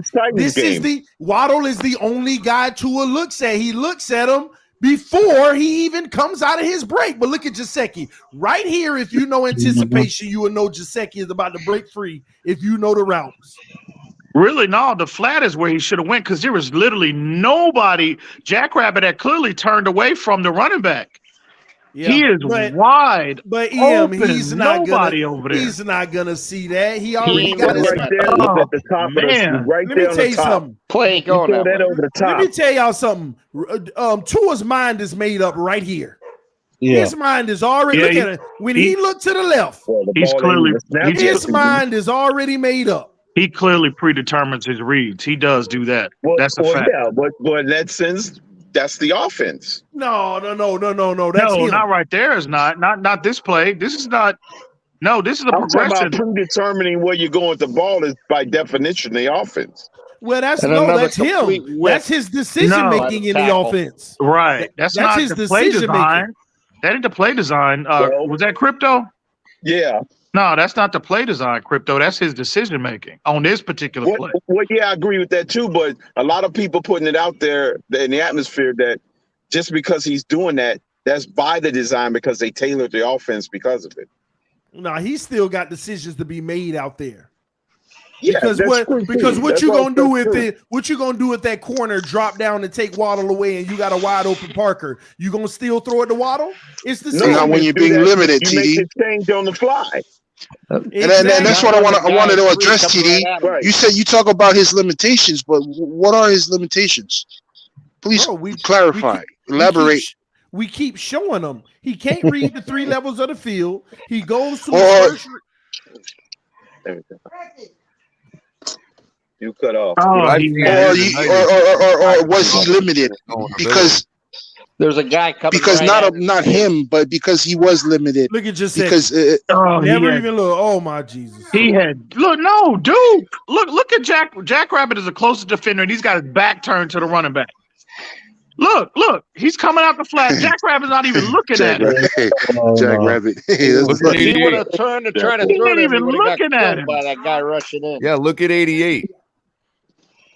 Man, this cannot happen this year. I think we can all agree No, on that. it cannot Tua, happen. It's gonna happen. You know why? Because he's gonna go to his first read. We cannot. Well, this cannot be happen prepared this to year. lose to the Detroit Lions then, because that's what's going to No, happen. we'll still win games because our defense. Well, we know we have at least one of those games every year, TD. So they fake the Jacksonville screen game. underneath. They. Ugh. Oh my God, Jesus! No, please tell me you throw it to this wide open man. Please tell me you throw it to this wide open man. Oh Jesus! Oh! Did y'all see this? I don't even know how he got that open. You see the running back in the backfield? Look at the running back in the backfield the whole time. Watch the running back. Oh man. And look, the play is designed to He's fake. open for the very reason that he's got three linebackers in his face. You're faking the screen on the one side. Yep. You fake it. You come back this way, and you're looking at it all over there. You're looking at it, and right here is another it hasn't developed yet. Again, brother. I don't know what you're looking at, bro. This is what I'm looking at. This is Look what at I'm that. looking at. You're not seeing it. You're not seeing that window. Do you not see the line? Man, must be nice. Must be nice to have an overview. To have an overview. It must be nice to be a great quarterback that can make that pass, like most of them. It must be nice to have your own overview of things, bro. Just to look at it and be like, oh, he's open. Come on, bro. And here is the problem. And here's the problem, ladies and gentlemen. Give me the angle where it's behind his head. Here's the problem, ladies and gentlemen. If a Joe Burrow or Herbert makes this, well, he got great protection. If they make this play It must be nice. Yeah, it is. Bro, nice I to ain't have a saying nothing like that, bro. I'm saying is we're looking at it from a different perspective. You got to look at it from his perspective, and He that's where the has he's to see problem. standing at, that. That's where What he are you looking talking at. about, Q? He has to see that throw, bro. Yeah, But we're he's not looking looking at at it it, bro. from the perspective of That's the 25 Who's he problem. looking at? quarterbacks in the That's the NFL that'll make problem. that throw. Q, That's you're the right. problem. He's He's not not looking seeing at it. it. That's the problem. He don't see the 3 levels of the field. Yeah. Bro, That's no, the no, no. issue. That's what I'm saying. You're complaining because we see it from an overview. Bro, there's quarterbacks that see this on the field. Even average quarterbacks make that You throw. have to know where all your options are. And if you see linebackers crashing downhill like that, you know somebody should be coming loose. Look, right there. He's trying to make a play right there to the middle. Now you got 3 guys in the backfield. When is he supposed to see that? Oh, Q, you man, come on, bro. Please. No. Keep it real, bro. Oh, bro, bro, we trying to. I have to say, please. Can you just This listen? is a broken play by the defense and the offense that you have to take advantage of. Because it's easy to pinpoint all these errors that we have. But we got to see it from his perspective. Q, let me tell you another thing. The reason why the defenders are coming free is because the play is designed for them to come free. Q, why don't you think he's got 3 guys in his face? Q, what do you mean by we don't see it from his perspective? Please explain that to me. Well, if you're saying that it was designed for 3 guys to come to the back, then it must be a screen. Yes, I don't see a screen nowhere, bro. Oh my gosh, bro! It's supposed to be a screen. No. I'm asking you. I'm going to show you. Point it out to me. Yeah, show it to me, bro. Okay, on this side, you're fake the What is screen to this? Waddle. Hold on, you fake the screen to Waddle at the bottom of the screen, and you're supposed to come back. To Parker. Then you're supposed to come back the other way to Waddle, but that's going to be bottled up, which leaves a wide open running back. You see Waddle in the backfield, and I'm gonna be honest with you. Why did he even abandon looking at Waddle? To be honest with you, even at this point, yeah, there's a play to be made. There's a play to be made. Okay, so the play had to go. The play was designed to go to Waddle. He looking right now, and it's blown. It's blown. Where is it? Hold on. Where is Waddle blown? Where is it blown? No, Waddle's not looking back. When should he throw it? Waddle has to look back. You have to throw the ball. Quarterback right there. Now he's looking back. What are you talking about, Q? Q, the ball should be on its way right here. It's already should be on its way. Go back. Go a little bit back, bro. Go a little bit back, bro. Right there. He's looking at Waddle. He's looking at Waddle right now. Exactly. That's the He's looking at definition Waddle of right now. throwing a wide receiver And open. And look, Waddle turns his head. Waddle you was throw the anticipating ball. throw. And then he moved off of Waddle. Right here. That would be the definition exactly. Q, You of throwing a shouldn't wide move off of receiver him. open. And if you're gonna move off of him, look at this. And I'm gonna be honest with you. The reason why who's that in the middle? Gesicki? Yeah, let me tell you why he looked You off have at to Waddle, throw a because he wide seen receiver Gesicki. He seen Gesicki come open right here. Why didn't you throw it right away to Gesicki? Yeah, if he Okay. I would agree with that. I would agree with that. Line, he's got Gesicki. Bro, And he's still looking at. Bro, he missed everything on this freaking play. He missed his first read. He missed his second and third. So the narrative about they were completely the offensive play call was completely inept. I mean, look at the plays, how they're designing and scheming guys open. So the play call on last year was not as bad as a lot of people like to make it out to be. It wasn't. That's true. It was bad. And in his worst game, how do we know what his progressions are?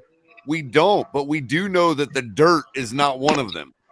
and here's the thing. This is his worst game.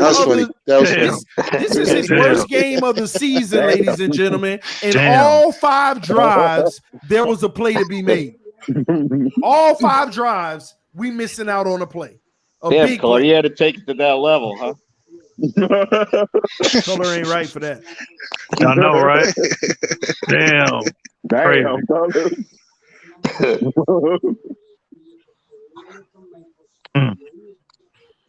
And we got a field goal on this one. Oh man. And see again, this is why This is why. See, this is not a personnel issue right here because you see guys open. You know, what's the difference between if that's Tyreek Hill out there as opposed to Mac Hollins? Tua still has to make the play. He still has to see it, anticipate it, and make the play. But he's just been inconsistent at doing that. Was that. going to be my question earlier to TD and to the panel. Do you think that the skill set of a guy like Tyreek Hill is able to help with a little bit of what we've seen tonight, where it comes to, at least maybe instilling some confidence into when he cocks back to throw, he can just throw it because no matter what, Tyreek is fast enough to get to wherever he puts the ball in open space. Yes. Now okay, TD, tell him, TD.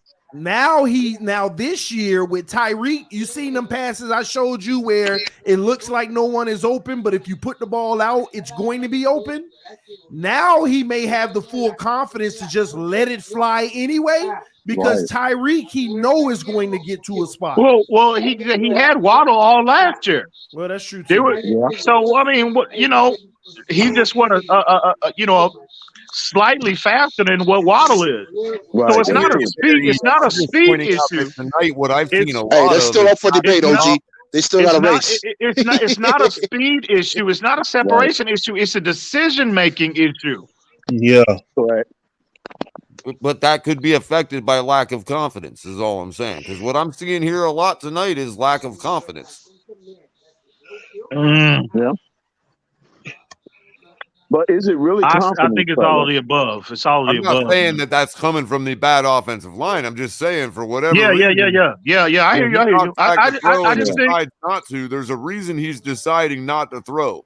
Yeah, I just think it's a lot of things could be affecting his confidence. I don't care what y'all say. This game was just bad. Yeah. Look at this mess, man. There was a statement game for Tua as well, bro. Look at this, man. Well, you see the anticipation. Based on Dolphins history, that game this year is going to be the Detroit Lions for us. Look at it. Everybody say he's such the accurate quarterback, but the ball placement, man. Look at this. Look at Gesicki. Got to reach backwards. That's the only reason the defender had a chance at it. This was an easy first down if he didn't have to reach backwards and allow the defender to bat it out. Yeah. Man, Tua has to lead him more to the middle of the field, bro. Exactly. Again, his mechanics. Yeah, and look at Gesicki when he's sitting there. It's like, he still gets up and defends this man in the media. And where's Jesse Davis at in all of this? Where's Jesse Davis at? Color is a fool, man. Damn, that's funny. Damn. You got to get better, Tua. We got to do better, man. You got to do better, bro. The other thing I want to be able to see is to see, where the defense, if the blitz is coming, making eye contact with his receiver for the hot reads, all that stuff. TD. I mean, I don't want him to be all Tom my Brady, anticipators. Where should we be going with the ball right here? Play it, TD. Is that Waddle break? Is that Waddle coming across the middle? That's Waddle. Listen, Waddle underneath. He should be throwing that ball right now. Listen, Waddle underneath, and if Gesicki on the post, that might even clear up. Yep. And he throws Gesicki. That's a good read by Tua, by the way. Bad ball placement, but a good read. Great read. That was a bad ball placement. But it's a bad ball placement. He had to go back and get his money. And look, Tua anticipates it because he's letting it fly already.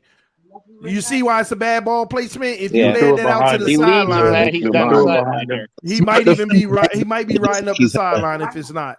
Yeah. He gets had to turn all the way around. So if that defender was any closer, it would have been another batted down ball. Yeah. And you heard Tua talk about when he sat down with Mike. You heard Tua at his press conference when he said he sat down with Mike. That's the definition of throwing a wide receiver open. Yeah, because Gesicki had to turn all the way around to catch him. And in the whole season, this has been the whole season, man. His ball placement there. He's so accurate. No, that's completion percentage. But these are, and think about it. Think about if he would have led Gesicki. Gesicki, big old link himself, would have been up that sideline. Yeah, he gets another 10 yards, maybe. Yeah, the guy would have pushed him out still, but he would have got more though. That's what matters in this game. It's a game of yak, inches. Yeah, game of inches. And we get on that plus side of the 50 as well. He fell. This is the first play right here. Nowhere to really go. No, and he actually completes it. There was nowhere to go on this play, and this is him making a play out of nothing. Yep. And I'm gonna be honest with y'all. This is the very first play where nowhere to go. The very first in this game. Nowhere to go. And he still makes it happen. Yeah. The first play, and we convert on it. But he needs to make consistently make those plays. Well, this here, man, that's tough. And then the crazy thing is throwing back across his body. That's a heck of a play. Ain't that the same throw earlier where he threw it in the grass to Hollins? Yeah, it was. Yep. Well, Hollins was traveling in the other direction. Oh, okay. But that was a great throw. So here we are. We make it to the 40. We make it to the 46. This is prime real estate, 1st and 10. This is where you got to make your name for yourself. I think he gets sacked, though. Now he throws up in bad cut. See, that should have been a pick. That should have been a pick all day. That's why Tua was number 1 in the NFL in turnover-worthy plays, but he didn't have many turnovers. Plays like this. I don't even know why we threw that. And that tells you, man, he already know where he want to go with the ball. Look, I mean, come on, man. It don't get any worse than this. It don't get any worse than this. Hey, TD, my brother, I'm off, man. I got to get dinner going, but thank you again, man, for having me on. All right, man. I appreciate you coming through on here. Hey, Talk Q, some salute football. to you, bro. OG, Salute to you, man. OG, Color, everybody. Hey, take that Tua hat off, though. Good, man. Y'all be easy. Take that Tua. Hey, I'm take that Tua hat off before you go to bed tonight. You know I'm gonna be at the party with it, bro. I do. You know, but I'm gonna keep it. I'm That's gonna keep it what's up. 100, That's what's bro. up. I'm gonna keep it 100. All right, fellas. Y'all be easy, man. EM tread lightly, EM tread lightly. The only thing he had on this play was the tight end on the opposite side coming across the middle right here. But he already knew where he wanted to go with the ball, and he sailed it too high. I don't know what it is about that area over there for the intermediate pass. He just can't get it. Yeah. It should have been picked. Yeah. Yeah. He knew it. Fitz alluded to that too when he was talking about when he was still here. He would try to when he was mentoring Tua. You know, he don't know why Tua is so hesitant to address that part of the field. It's another one that should have been picked. What inside the middle, deep inside the middle? Yeah, the intermediate level. Yeah, the second level behind the linebackers. Mm-hmm. And that's the money area. That's the money area for quarterbacks in the NFL. And I don't understand with this type of coverage, man. He got guys open. You hit the tight end in the flat at the top of the screen, 81. Let him follow the block up the sideline. You got the running back on the opposite flat. Instead, we're going for Parker on the underneath with a linebacker coming out that way. He hits the tight end. That's a first down. Yeah. I mean, I don't – and all of this is one read, y'all. All of this is him hiking the ball, already knowing where he wants to go. And that's a good pocket, too. That was what it was on the opening drive, TD. It's the same thing. That's a real good pocket. And that's what I don't want him to do is just look at one guy. Read the defense and know the play and who should be open. Yeah, he was never going all the way. He never even looked at the tight end. Never looked that way. What was that? Hold on. Who was that wide receiver on that side? So we get 3 plays in that situation. We got that a was great Mac Howell here. It looked like he's going to hit Gesicki, and I hope he do. If he threads a needle, that'll be a beautiful pass. He doesn't. He goes back the other way. See, that was Gesicki's right there. That's one where you hit Gesicki. He got inside leverage right there. And he back shoulders, bad ball placement to Parker. Well, to Color's point, the dirt may have been a better option. Look at this. Look at Parker. Parker got to slide backwards to try to catch it. And Parker could have made the play, honestly, if you would have put it out in front of him. That would have been a nice big game. Tua just had a bad day, man. Why Everything. is Gesicki and why is Gesicki and Waddle running into each other, bro? Because it was designed because it was designed for him to hit him right away. Em, see, watch, bam, you hit him right there.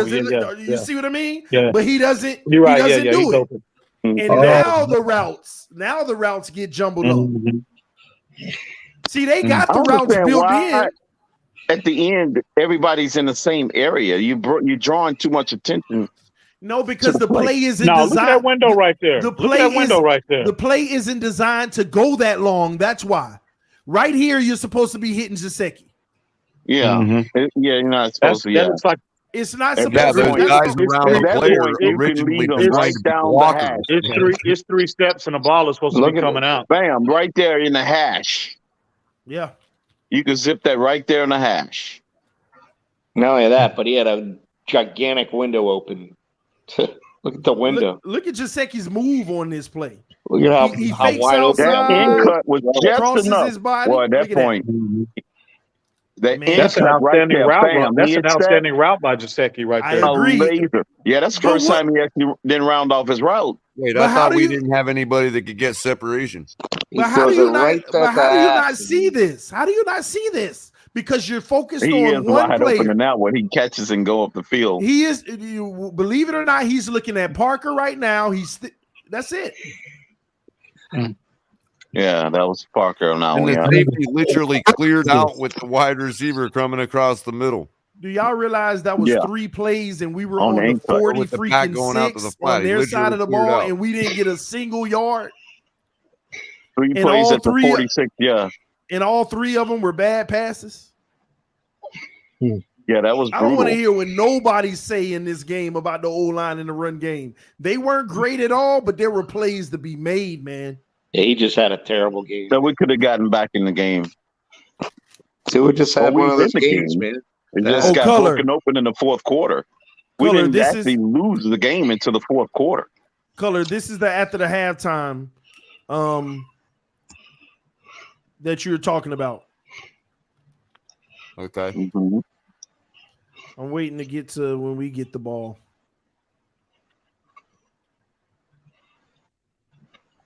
Well, they just ran and ran and ran. Let me see what happened. Let me see what happened on this big play. There. No big play. Okay, I'm gonna see if they probably. I think they. So we sent the 0. Y'all remember this game? I said, do not 0 Tannehill. So they tested it, yeah. And Tannehill missed the guy. Tannehill missed the guy streaking right up the middle. Right there, yeah. But did it matter? Derek Carr did that against the Ravens when they tried to do that with him. He burned them twice. He just kept backpedaling and just threw it up. Wow, they threw the flag and brought this black because of this hit, y'all. Do y'all agree with it? This black, quote unquote, you see Tennessee defender hit our guy? Mm-hmm. Do y'all agree with that? Did they say it was illegal block? Y'all think that's illegal? Shoulder to shoulder? Was it a personal foul or just a penalty play? I'm sure it was an illegal block. It was like illegal block. They talking about a block, illegal block. He throws it. Because it wasn't a personal foul. No, it's not a personal foul, but I don't know about that one. I got called for clipping for a lot less than that one time. So it was a spot foul. And we did a good job, I think, trying to hold them down, running the ball like all over us, in my opinion. Yeah. Well, at least they didn't really start to really gas us until the fourth quarter. Until the fourth quarter, yeah. We had opportunities to get back into this game and take control of this game. Man. So we held them down right there. We held them to a punt. So here's our first drive coming out of the half. This is Gesicki across the middle again. How do we end up at the 1 yard line? Tua gets out. Go. I remember I was yelling, run the ball. I remember on this game day, I said, run. Their punter and he put it threw on the a 1 yard dud. line. Look at that side of the field, y'all.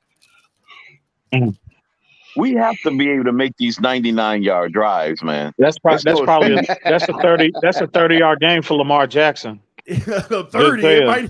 Just saying. Oh my God! And I ain't gonna lie, even though he threw it, Lamar Jackson still be running. Even though he threw the ball, He could have actually made a play throwing it if he would have just threw it accurately. Look at the guy wide open though. He had a terrible game. When people say, "Oh, Tennessee game the line," well, it wasn't just no. Miss me with that. That was an ugly one. The rollout plays, you actually buying yourself 2 extra seconds when you go so off after our platform. defense just held them coming out of the half. Good hands by Parker right here. Did we have a good drive here? I don't even know if we get. Did we get past the 50? That's why I'm in this curious. one? That's why it's a good exercise, TD, because I don't actually remember. But it's a good. We'll see how it turns out. Yeah, I don't know what we did in the We'll second see who half. wins. We'll see whose point wins the day. You know what I mean? As far as that goes, because I keep making the point that these drives right here coming out of the half are what win ball games. Oh, remember this when they put Jacoby Brissett in on a 3rd and 1? Yeah, 3rd and 1s, and it's just getting too predictable. Oh yeah, he threw that long bomb. I ain't gonna lie, I like the play call though. I just On wish 3rd and 1, he caught him off guard. Bro, do you know what the score was at this point? Aaron Rodgers do that all the time on 3rd and 1. And look, he could have made the that's play. Aaron Rodgers, bro. I would have rather just snuck. I would have just rather. Jacoby Brissett is way better than Aaron I would have Rodgers. called the quarterback sneak on that play. I get it, but 3rd look, and 1, bro. Look. With Jacoby Brissett. Really? Okay. Yeah, I mean, bottom line is though, he's a much more polished quarterback than Aaron Rodgers. Coverage that we wanted to do it. Oh, really? Oh, yeah. Oh, okay. I wasn't aware of that. He's a much more polished quarterback than Aaron Rodgers. Stop it. Look at this, man. Crypto. And this is a great read by Tua, even though it's a 2-man route. But you got to put that in front of them. Stop making these guys reach back for the ball, man. Yeah. And he talked about that a couple weeks ago. No, I'm talking about when he said Mike McDaniel, when they sat down, it was like over 150 to 200 throws they went over. And what was Mike McDaniel's emphasis on? Ball placement. Because this offense is all about yards after catch. Right. And he said he was conscious. Right. He said he's aware of his issues. He's aware of that. So hopefully. Yeah, that's true. Man, I tell you, bro. This is one of the and mechanics. This is one of the rare ones, bro. This is one of the rare ones. Did he look at before he decided on Tua, though, Ian? I like this. This is one of the rare ones that he get in there. Didn't you say he looked at a minimum amount of film to decide whether or not Tua can be worked with? A minimum amount of film? Yeah, he said when he was going into the process when it was the whole Deshaun Watson thing was up, he decided he saw enough of Tua to continue on with them. Oh, yeah, he did. A certain amount of film he had to watch. I don't know what the heck this is. But I guarantee you he didn't watch this game. I guarantee you that. No, he didn't watch this game. That's it wasn't. I know he didn't watch this one. Right? Yeah, this was. He watched the Arizona game in the endless loop. That's what he did.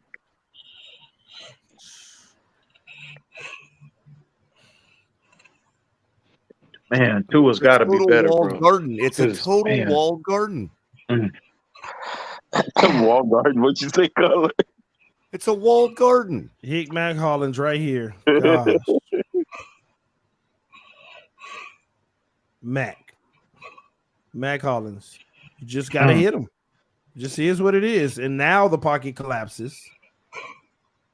This is the stuff we're talking about. You got to let it fly. Mac.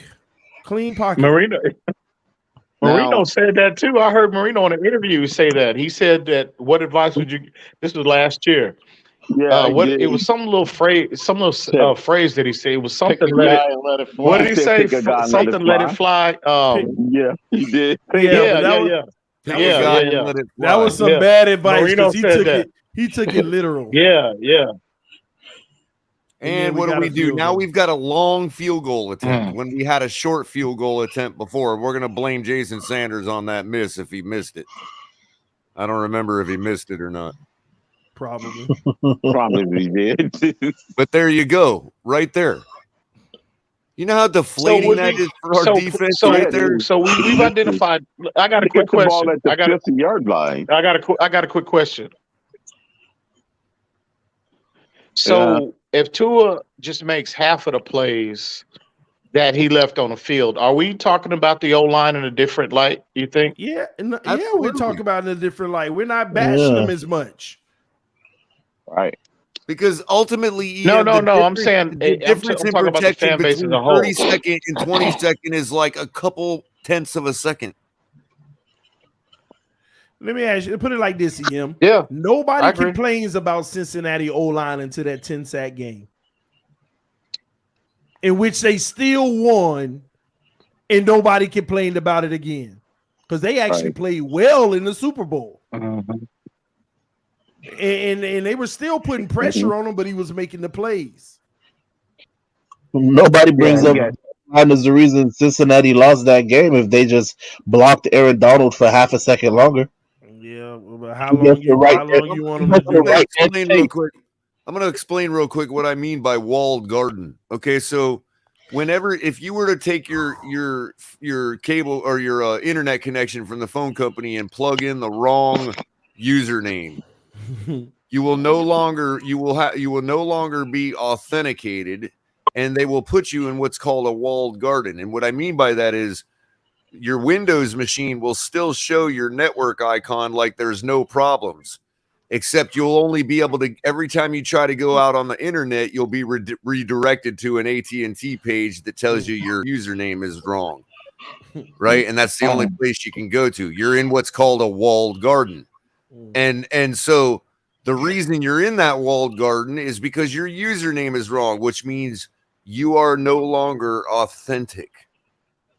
And what I'm saying is defenses look at Tua and they don't see any authenticity. So they close in the safety and they create a walled garden.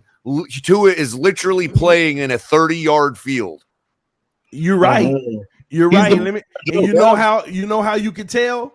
All them routes we showed you earlier in the game where you need to anticipate where the middle deep is wide open. And look, this is that's where so different from Chad Pennington. Then this is where Brian on that Flores, last drive where we ended up going nowhere. There were 2 plays in a row where he threw one out to the flat that was inaccurate, got dropped. Then the other one went right out to the other flat and went for a yard and a half. That's a walled garden. This is where Flores just gave up. He started running one-man routes. I want you to look at Waddle and Gesicki at the bottom. That's terrible. They like, man, this is route. Parker. I'm not even running. Watch this. Watch this. You win a football game, run receiver route. And then look at business sake. Then look at the throw, man. Punch through that walled garden. Look at the throw. Yeah. Parker, man, I can't wait to get traded to New England. Damn. God. Oh man. That is funny. Look at this, man. They just start making it simple right here, man. Tua just throwing the flat. My walled garden explanation is going to get EM to warm up. You got to put more receivers on the field, not less receivers. Oh wait, that was a big play. Hold on, did he throw a deep one? Oh, yeah, that's one that got us though, man. See, hey, let me tell y'all. Y'all thought I was playing. They gave up on Tua. The first it was the Parker one-man route. Then it was the out route in the flat. Then it was Parker. He threw it too high. Now look at this. They got so tired of Tua, they start having Gesicki throw the ball. Oh my God! That was after Tua had their blowout on the sideline. They like, man, let's do some special teams, man. TD, where's that? I see you. Where we at right now? We in the fourth quarter? Yeah, we probably be the third or fourth now. At this stage, where's that throw he threw? Because Albert Wilson act like he was lazy. Hang on. Tua made he threw a. Is this it? No, he threw a deep ball to Waddle in this game. That was right near the end of the game. Was that right near the end? Oh, yeah. You mean the one that everybody talk about in trash time? Here it is. Yeah, it was a trash time. Yeah, it's right here. This ain't it.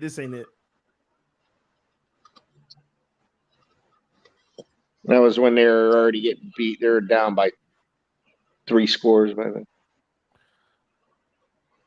I think Flores was like, man, give him the bad plays. Oh my gosh, man. I think you're right this here. This is it right here. Right here. And it was a nice throw. That was a very good throw. So this is the fourth quarter because it's only 4 minutes left in this tape. God, I hate that formation right there. I got like 50 something minutes of film, and it's only 4 minutes left, so it's definitely fourth quarter, I believe. So this is at the end of the game, garbage time. They're in a zone now. Look at him stepping. His mechanics are very clean here, and he has an opportunity to step into it. Clean pocket. Right there. Best throw of the season. Yeah, for sure. He hits him in stride. He anticipates the route, the top of the route, and he hits him in stride. Right. We should have dialed that up a little bit more. Same football he's been throwing all game. He throws it. So people He that throws want it right to talk here. about the weather, there you go. It's the same ball he's been throwing all game. This is what kills me. If he never threw this ball and he would have tucked it, people would have been like, you don't know if that corner would have dropped back and picked it off. This is a good throw. This is the anticipation putting it in the spot. Immediately went to a trick play the very next play. I remember that. But let me tell you something. Tua throws post routes very well. That's the one deep throw that he makes. He throws post very well. Yeah, he had a couple in that Jets game he threw well. One of them went for a 65-yard score, and he just turned it upfield, Mac Hollins. And then the trick plays come. Yeah, why would you do that after freaking a successful play like that? It just killed the whole momentum. Yeah, if I remember correctly, we don't even score on this drive. Right. I mean, a big play like that, we get that deep, and then let me even tell y'all score. something. Let me tell y'all something that's going to be the end of Tua Tagovailoa in this league. The one thing I'll tell you about our quarterback, if the deep ball ain't there and nothing's there, this man refuses to throw the ball away. He never throws the ball away. And right here, this could have been one of those nasty hits if the guy would have got a good angle on him that would have put him out again. He want to keep that. He want to keep that completion percentage high, bro. Oh, That's you get to throwing the ball. You get to throwing the ball to it. You can't do that. That's going to dent that. That's going to hurt that completion percentage. So he padding stats. No, I'm kidding. I'm trolling, bro. Y'all remember you trying to say he's like LeBron James? So somebody said this, and they were 100% correct. Every time we get a big play that flipped the field, they take the ball out of Tua's hands. You saw the trick play. Now they doing the wildcat.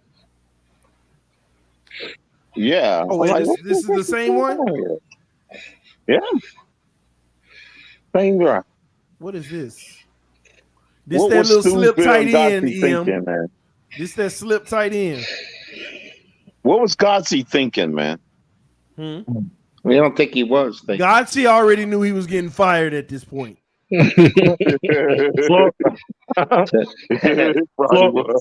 Flores probably done already made his way up to the booth to try to put his hands on him. I don't think he was trying to put it on Godsey. I think it was all Tua. Look at it. Look at this. Miscommunication. Does he know the playbook or is it Parker? I wish you could show that sideline shot where he was screaming at Tua. Man, he was hot, bro. Oh, I would have loved to have been on that sideline to hear what he was saying to it. Oh, man. Here's another one. My older son's 3 of his friends were at the game, and he was telling me, he's like, Flo's screaming at Tua right now. It was during a commercial. They had texted him that Flo was screaming at him. And it was during when it went to a commercial. It was right after he took that sack that took him out of field goal range. And y'all see Waddle right here. It took him out, yeah. Y'all see that's Waddle? when they got an altercation. Do y'all see? Yep, right after he took that sack, and they were out of field goal range when he went to the sideline. Right here? Flo lit into him.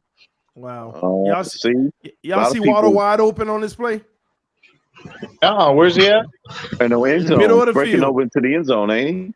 Or He that's would've him in the been. middle. Yeah. Wow. Now watch it from the sky view. It's the decision making. Waddle cutting across. Oh man, yeah, you're right. Wow. Yeah. He raised his hands up like he was mad. He was trying to get that call. He was trying to get the call sold for Parker, but Tua threw it behind Parker anyway. Yeah, he was mad. Waddle didn't look too happy on that one. That would have been a touchdown. It's a Tennessee drive, and that's it, man. Pretty much, this game is a wrap. Yeah, man. they didn't even score on that. Man, y'all got me up 2:00 in the morning, messing with y'all. It's the latest I've ever seen. Because somebody want to sit there and say, "Show me the film, bring the receipts." Who did that? Was that you? To answer a few questions, I postponed color commentary for noon tomorrow. That was and I'm gonna just lay it all on the line about our defense. I am tired of our defense taking the heat, and I'm gonna show you guys why our defense will at some point be the number one defense in the league next year. I was gonna do that tonight, but TD's panel ended up breaking out with the same conversation. So I went ahead and postponed it for noon tomorrow. We'll definitely be doing that. Make sure y'all go over and check it out, man. Let them know where it's at. Oh, that's going to be on Finn's Tailgate. It's So my normal Crypto- color commentary for Thursday night. Yeah. But like I said, it kind of broke out the same conversation, so it gave me more things to talk about. So I'm going to end up doing it probably at like noon tomorrow after Stephen D's done. So Crypto, you still sticking to if we lose the first game, it's over? The season's done? Yes, the season's over. We lose game TD one. don't start trolling, bro. He's still QB1, bro. Don't start trolling. I'm just trying to get that fanny Wait, pack. who was that? Hey, Hold on, I'm trying to see. We got to support. He's still QB1, and we should support him, bro. Wait, who was the other We don't guy? need to troll him.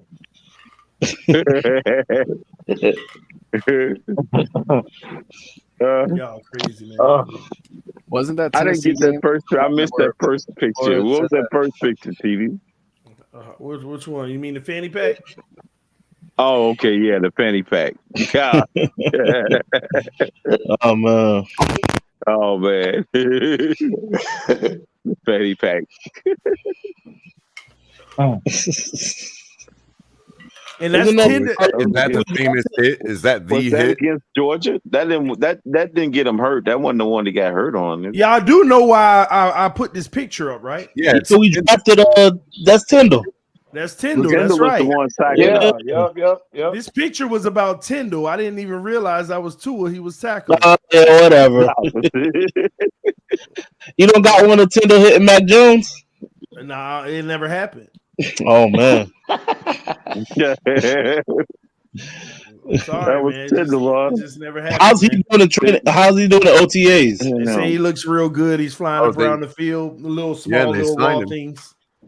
Oh, okay, that's real good, man. They gave him a contract. Man, I can't wait to see him. Did Tyndall apologize for that hit on Tua? They're gonna make sure he do. He owes Tua an apology for that. A quicker passing game. Gotta treat him like with kid gloves. A quicker passing game. So based on that tweet, it sounds Okay, like and believes he can win. For that Can be any that quicker? that's where that process. Quicker tempo, I guess. Mike McDaniel believes he can win with Tua, and I believe I can fly. See, I think it's more nuanced than that. I think he's talking precisely what we've been talking all night. These spots where he just needs to make that quicker a decision to throw, not design quicker pass, not like RP, none of that. Just those spots we're talking about where it's like you were ready to throw. Why didn't you do it? That right there, quicker Anticipate the passing. throw. Yep. Yeah. Now, my quick question to everybody: do you guys think those other coaching candidates told Chris Greer honestly that they don't think they can work with Tua? That's why they won't. 100% veterans. Well, Dayball Dayball Really, didn't Crypto? Dayball didn't have to. He I'm just just chose. asking. Dayball didn't have to. He chose Maybe that's why they colder didn't get the weather. job. So, Crypto. so do we know all the candidates? So how many did they actually interview? We know There was 7 Dayball. of We them. know McDaniel, obviously, but were those the only 2? Thomas Brown was one. The other guy from and what's it called? Get brought in, the guy for the Detroit Lions, who we had initially. Hey, 2 guys we interviewed before we even made a decision said not Campbell, they the just other guy. decided to stay with their team. Yeah. So, Crypto, you're saying that once Brady was off the table, they all scrammed and ran, huh? Well, No, I'm just saying. Dayball said, "I rather take higher taxes, worse bad weather, and Daniel Jones. And Daniel Jones. Damn. And a banged up sick one. Oh, man. Look, let's just be positive. Let's just be positive. And defense that ain't as good as I want positive vibes all the way around. Listen, we'll see what the product looks like in a month. Nothing but positive vibes. But real talk though, we just saw the Tennessee game in its entirety, bro. I mean, gosh, Em, I legitimately think I could have did better. Yeah, okay, but listen, I'm just saying, bro. Positive vibes all the way around, bro. Because I'm telling you, if we don't get to the postseason this year, I am going to go ballistic. Do you hear me? It's gonna be hard. So I'm trying to inject as much. I'm trying to inject as much positivity into the universe. Hopefully, it can get to the team, and we can just have an overall successful year, bro. Well, this will be part of my We discussion have to get tomorrow, to the postseason Ian. this year. We have to be part of my discussion tomorrow. I mean, let's be honest here. Hell, if Tyreek Hill alone, if Buffalo, Tyreek Hill alone brings 1 touchdown, to the table per game, that means he's going to get 17 touchdowns, Color. Okay, but he's not the only other one we brought in. I'm just saying, like, our defense is there, people. Like, really, 21 points a game. Like, you know who wouldn't kill for having it for a defense that holds people to 21 points a game? Yep. Justin Herbert. Well, he's probably got that. Justin Herbert had a defense that they would have been in the playoffs and they would have probably won a game or 2. Right? Here's another little nugget. Yeah, they would have Somebody we definitely never won a game talk or about. 2. We throw aside like, hey, is this guy even going to make the team? Andrew Van Ginkel, right? Tied for third in the league. In gosh, I forget the stat. I had it at the top of my head. Was it QB pressures? No, no. No, you talking about hurry? Like short yardage tackles or something like that. I have to pull it up again. Like I said, I'm gonna talk about it tomorrow. But people forget that we got players that we discard in our minds that are top in the league. Yeah. We just need our offense to pay them off. If what we brought in on offense helps pay them off a little bit, we're talking number 1 defense in the league. I'll stake everything I ever watched about football on it. And Kohler, it could have been that way for the last 2 years because I think that our defense I agree. was that good the last 2 years. Including the 8-game stretch where we went 1-7, including Jacksonville, including Atlanta. The last 2 years we've had Super Bowl caliber defense. Yep. I got you, Gio. I agree. Going into the Buffalo game, we was top scoring. In a scrimmage? I think we did. I think it is. It was, and I just don't see. Boyer could lose his ability to talk, and it wouldn't matter. Yeah. Our defense is there. Once your defense is there, and they know what they're doing, and they're as intelligent as our guys are, who needs a coach? Yeah, it's reactive. It's reactive. Once you guys get it, they get it. They're gelled. The defense is not going to be the problem this year. Not at all. No, just think about all those players there. The pressure is on the offense. When the Legion of Boom was at their height, and if you were to take a poll of all of them, All 11 guys on the Legion of Boom. You think any of them guys gave a damn who their coach was? Now, who was They the were coach? still giving Darren up Quinn? points. Some games they were still They giving knew up what they points. needed to do. Yeah, but luckily for Legion of Who Boom, was the they have coordinator over there? a defensive head coach. So Ray Lewis. Okay, let's go with the Ray Lewis Ravens defense. Go. Think they needed a coach at that point? After they was coached up, Rex Ryan had them all How was together. the coach going to tell them? You know? Yeah. Yeah. At that point, they was a well-oiled machine. All right, fellas, I'm out, man. I got to be up here in about 4 hours. So, hey, You ain't doing nothing, man. salute to y'all, man. You're supposed to hang out with us till 7 a.m. Man, We hell rolling. no. Y'all talk. Y'all been 80% of the whole show was nonsense. No, I done had enough. It's time for me to go give me a nap. Oh my God! But hey, but it was an absolute banger of the show. Best. It was an absolute banger of the show. Respect everybody on the panel, man, and we'll do this again real soon, fellas. Y'all be good, man. Yes, man. And it's about 2 o'clock. We all Be need to get good. out of here. Everybody, we finna go. Kiss your loved ones. Love y'all so much. It's 2 o'clock. Yeah, it's 2 o'clock. Oh, That's a world record, TD. I know, right? I'll see y'all tomorrow. All right. All right, y'all. All right, everybody in the comment section, thanks for rocking with us at 2 a.m. We got over 200 people still in here, man. That's crazy. Thank y'all for coming through. Love y'all so much. Want to give a special shout out before we get out of here to our family channels. You got the Finn Tailgate, and you also have Miami Sports Fanatic Show as well. Y'all make sure y'all go check them out. All right, great content over there, and some of those guys be live real late. So if you like late streams, you got to go subscribe and check them out. They talk good Dolphins talk, and they let people on as well. So check them out. I will see y'all soon. Love y'all. Appreciate y'all. Peace. We are out. Appreciate it, TD. All right, y'all. All right, Chris.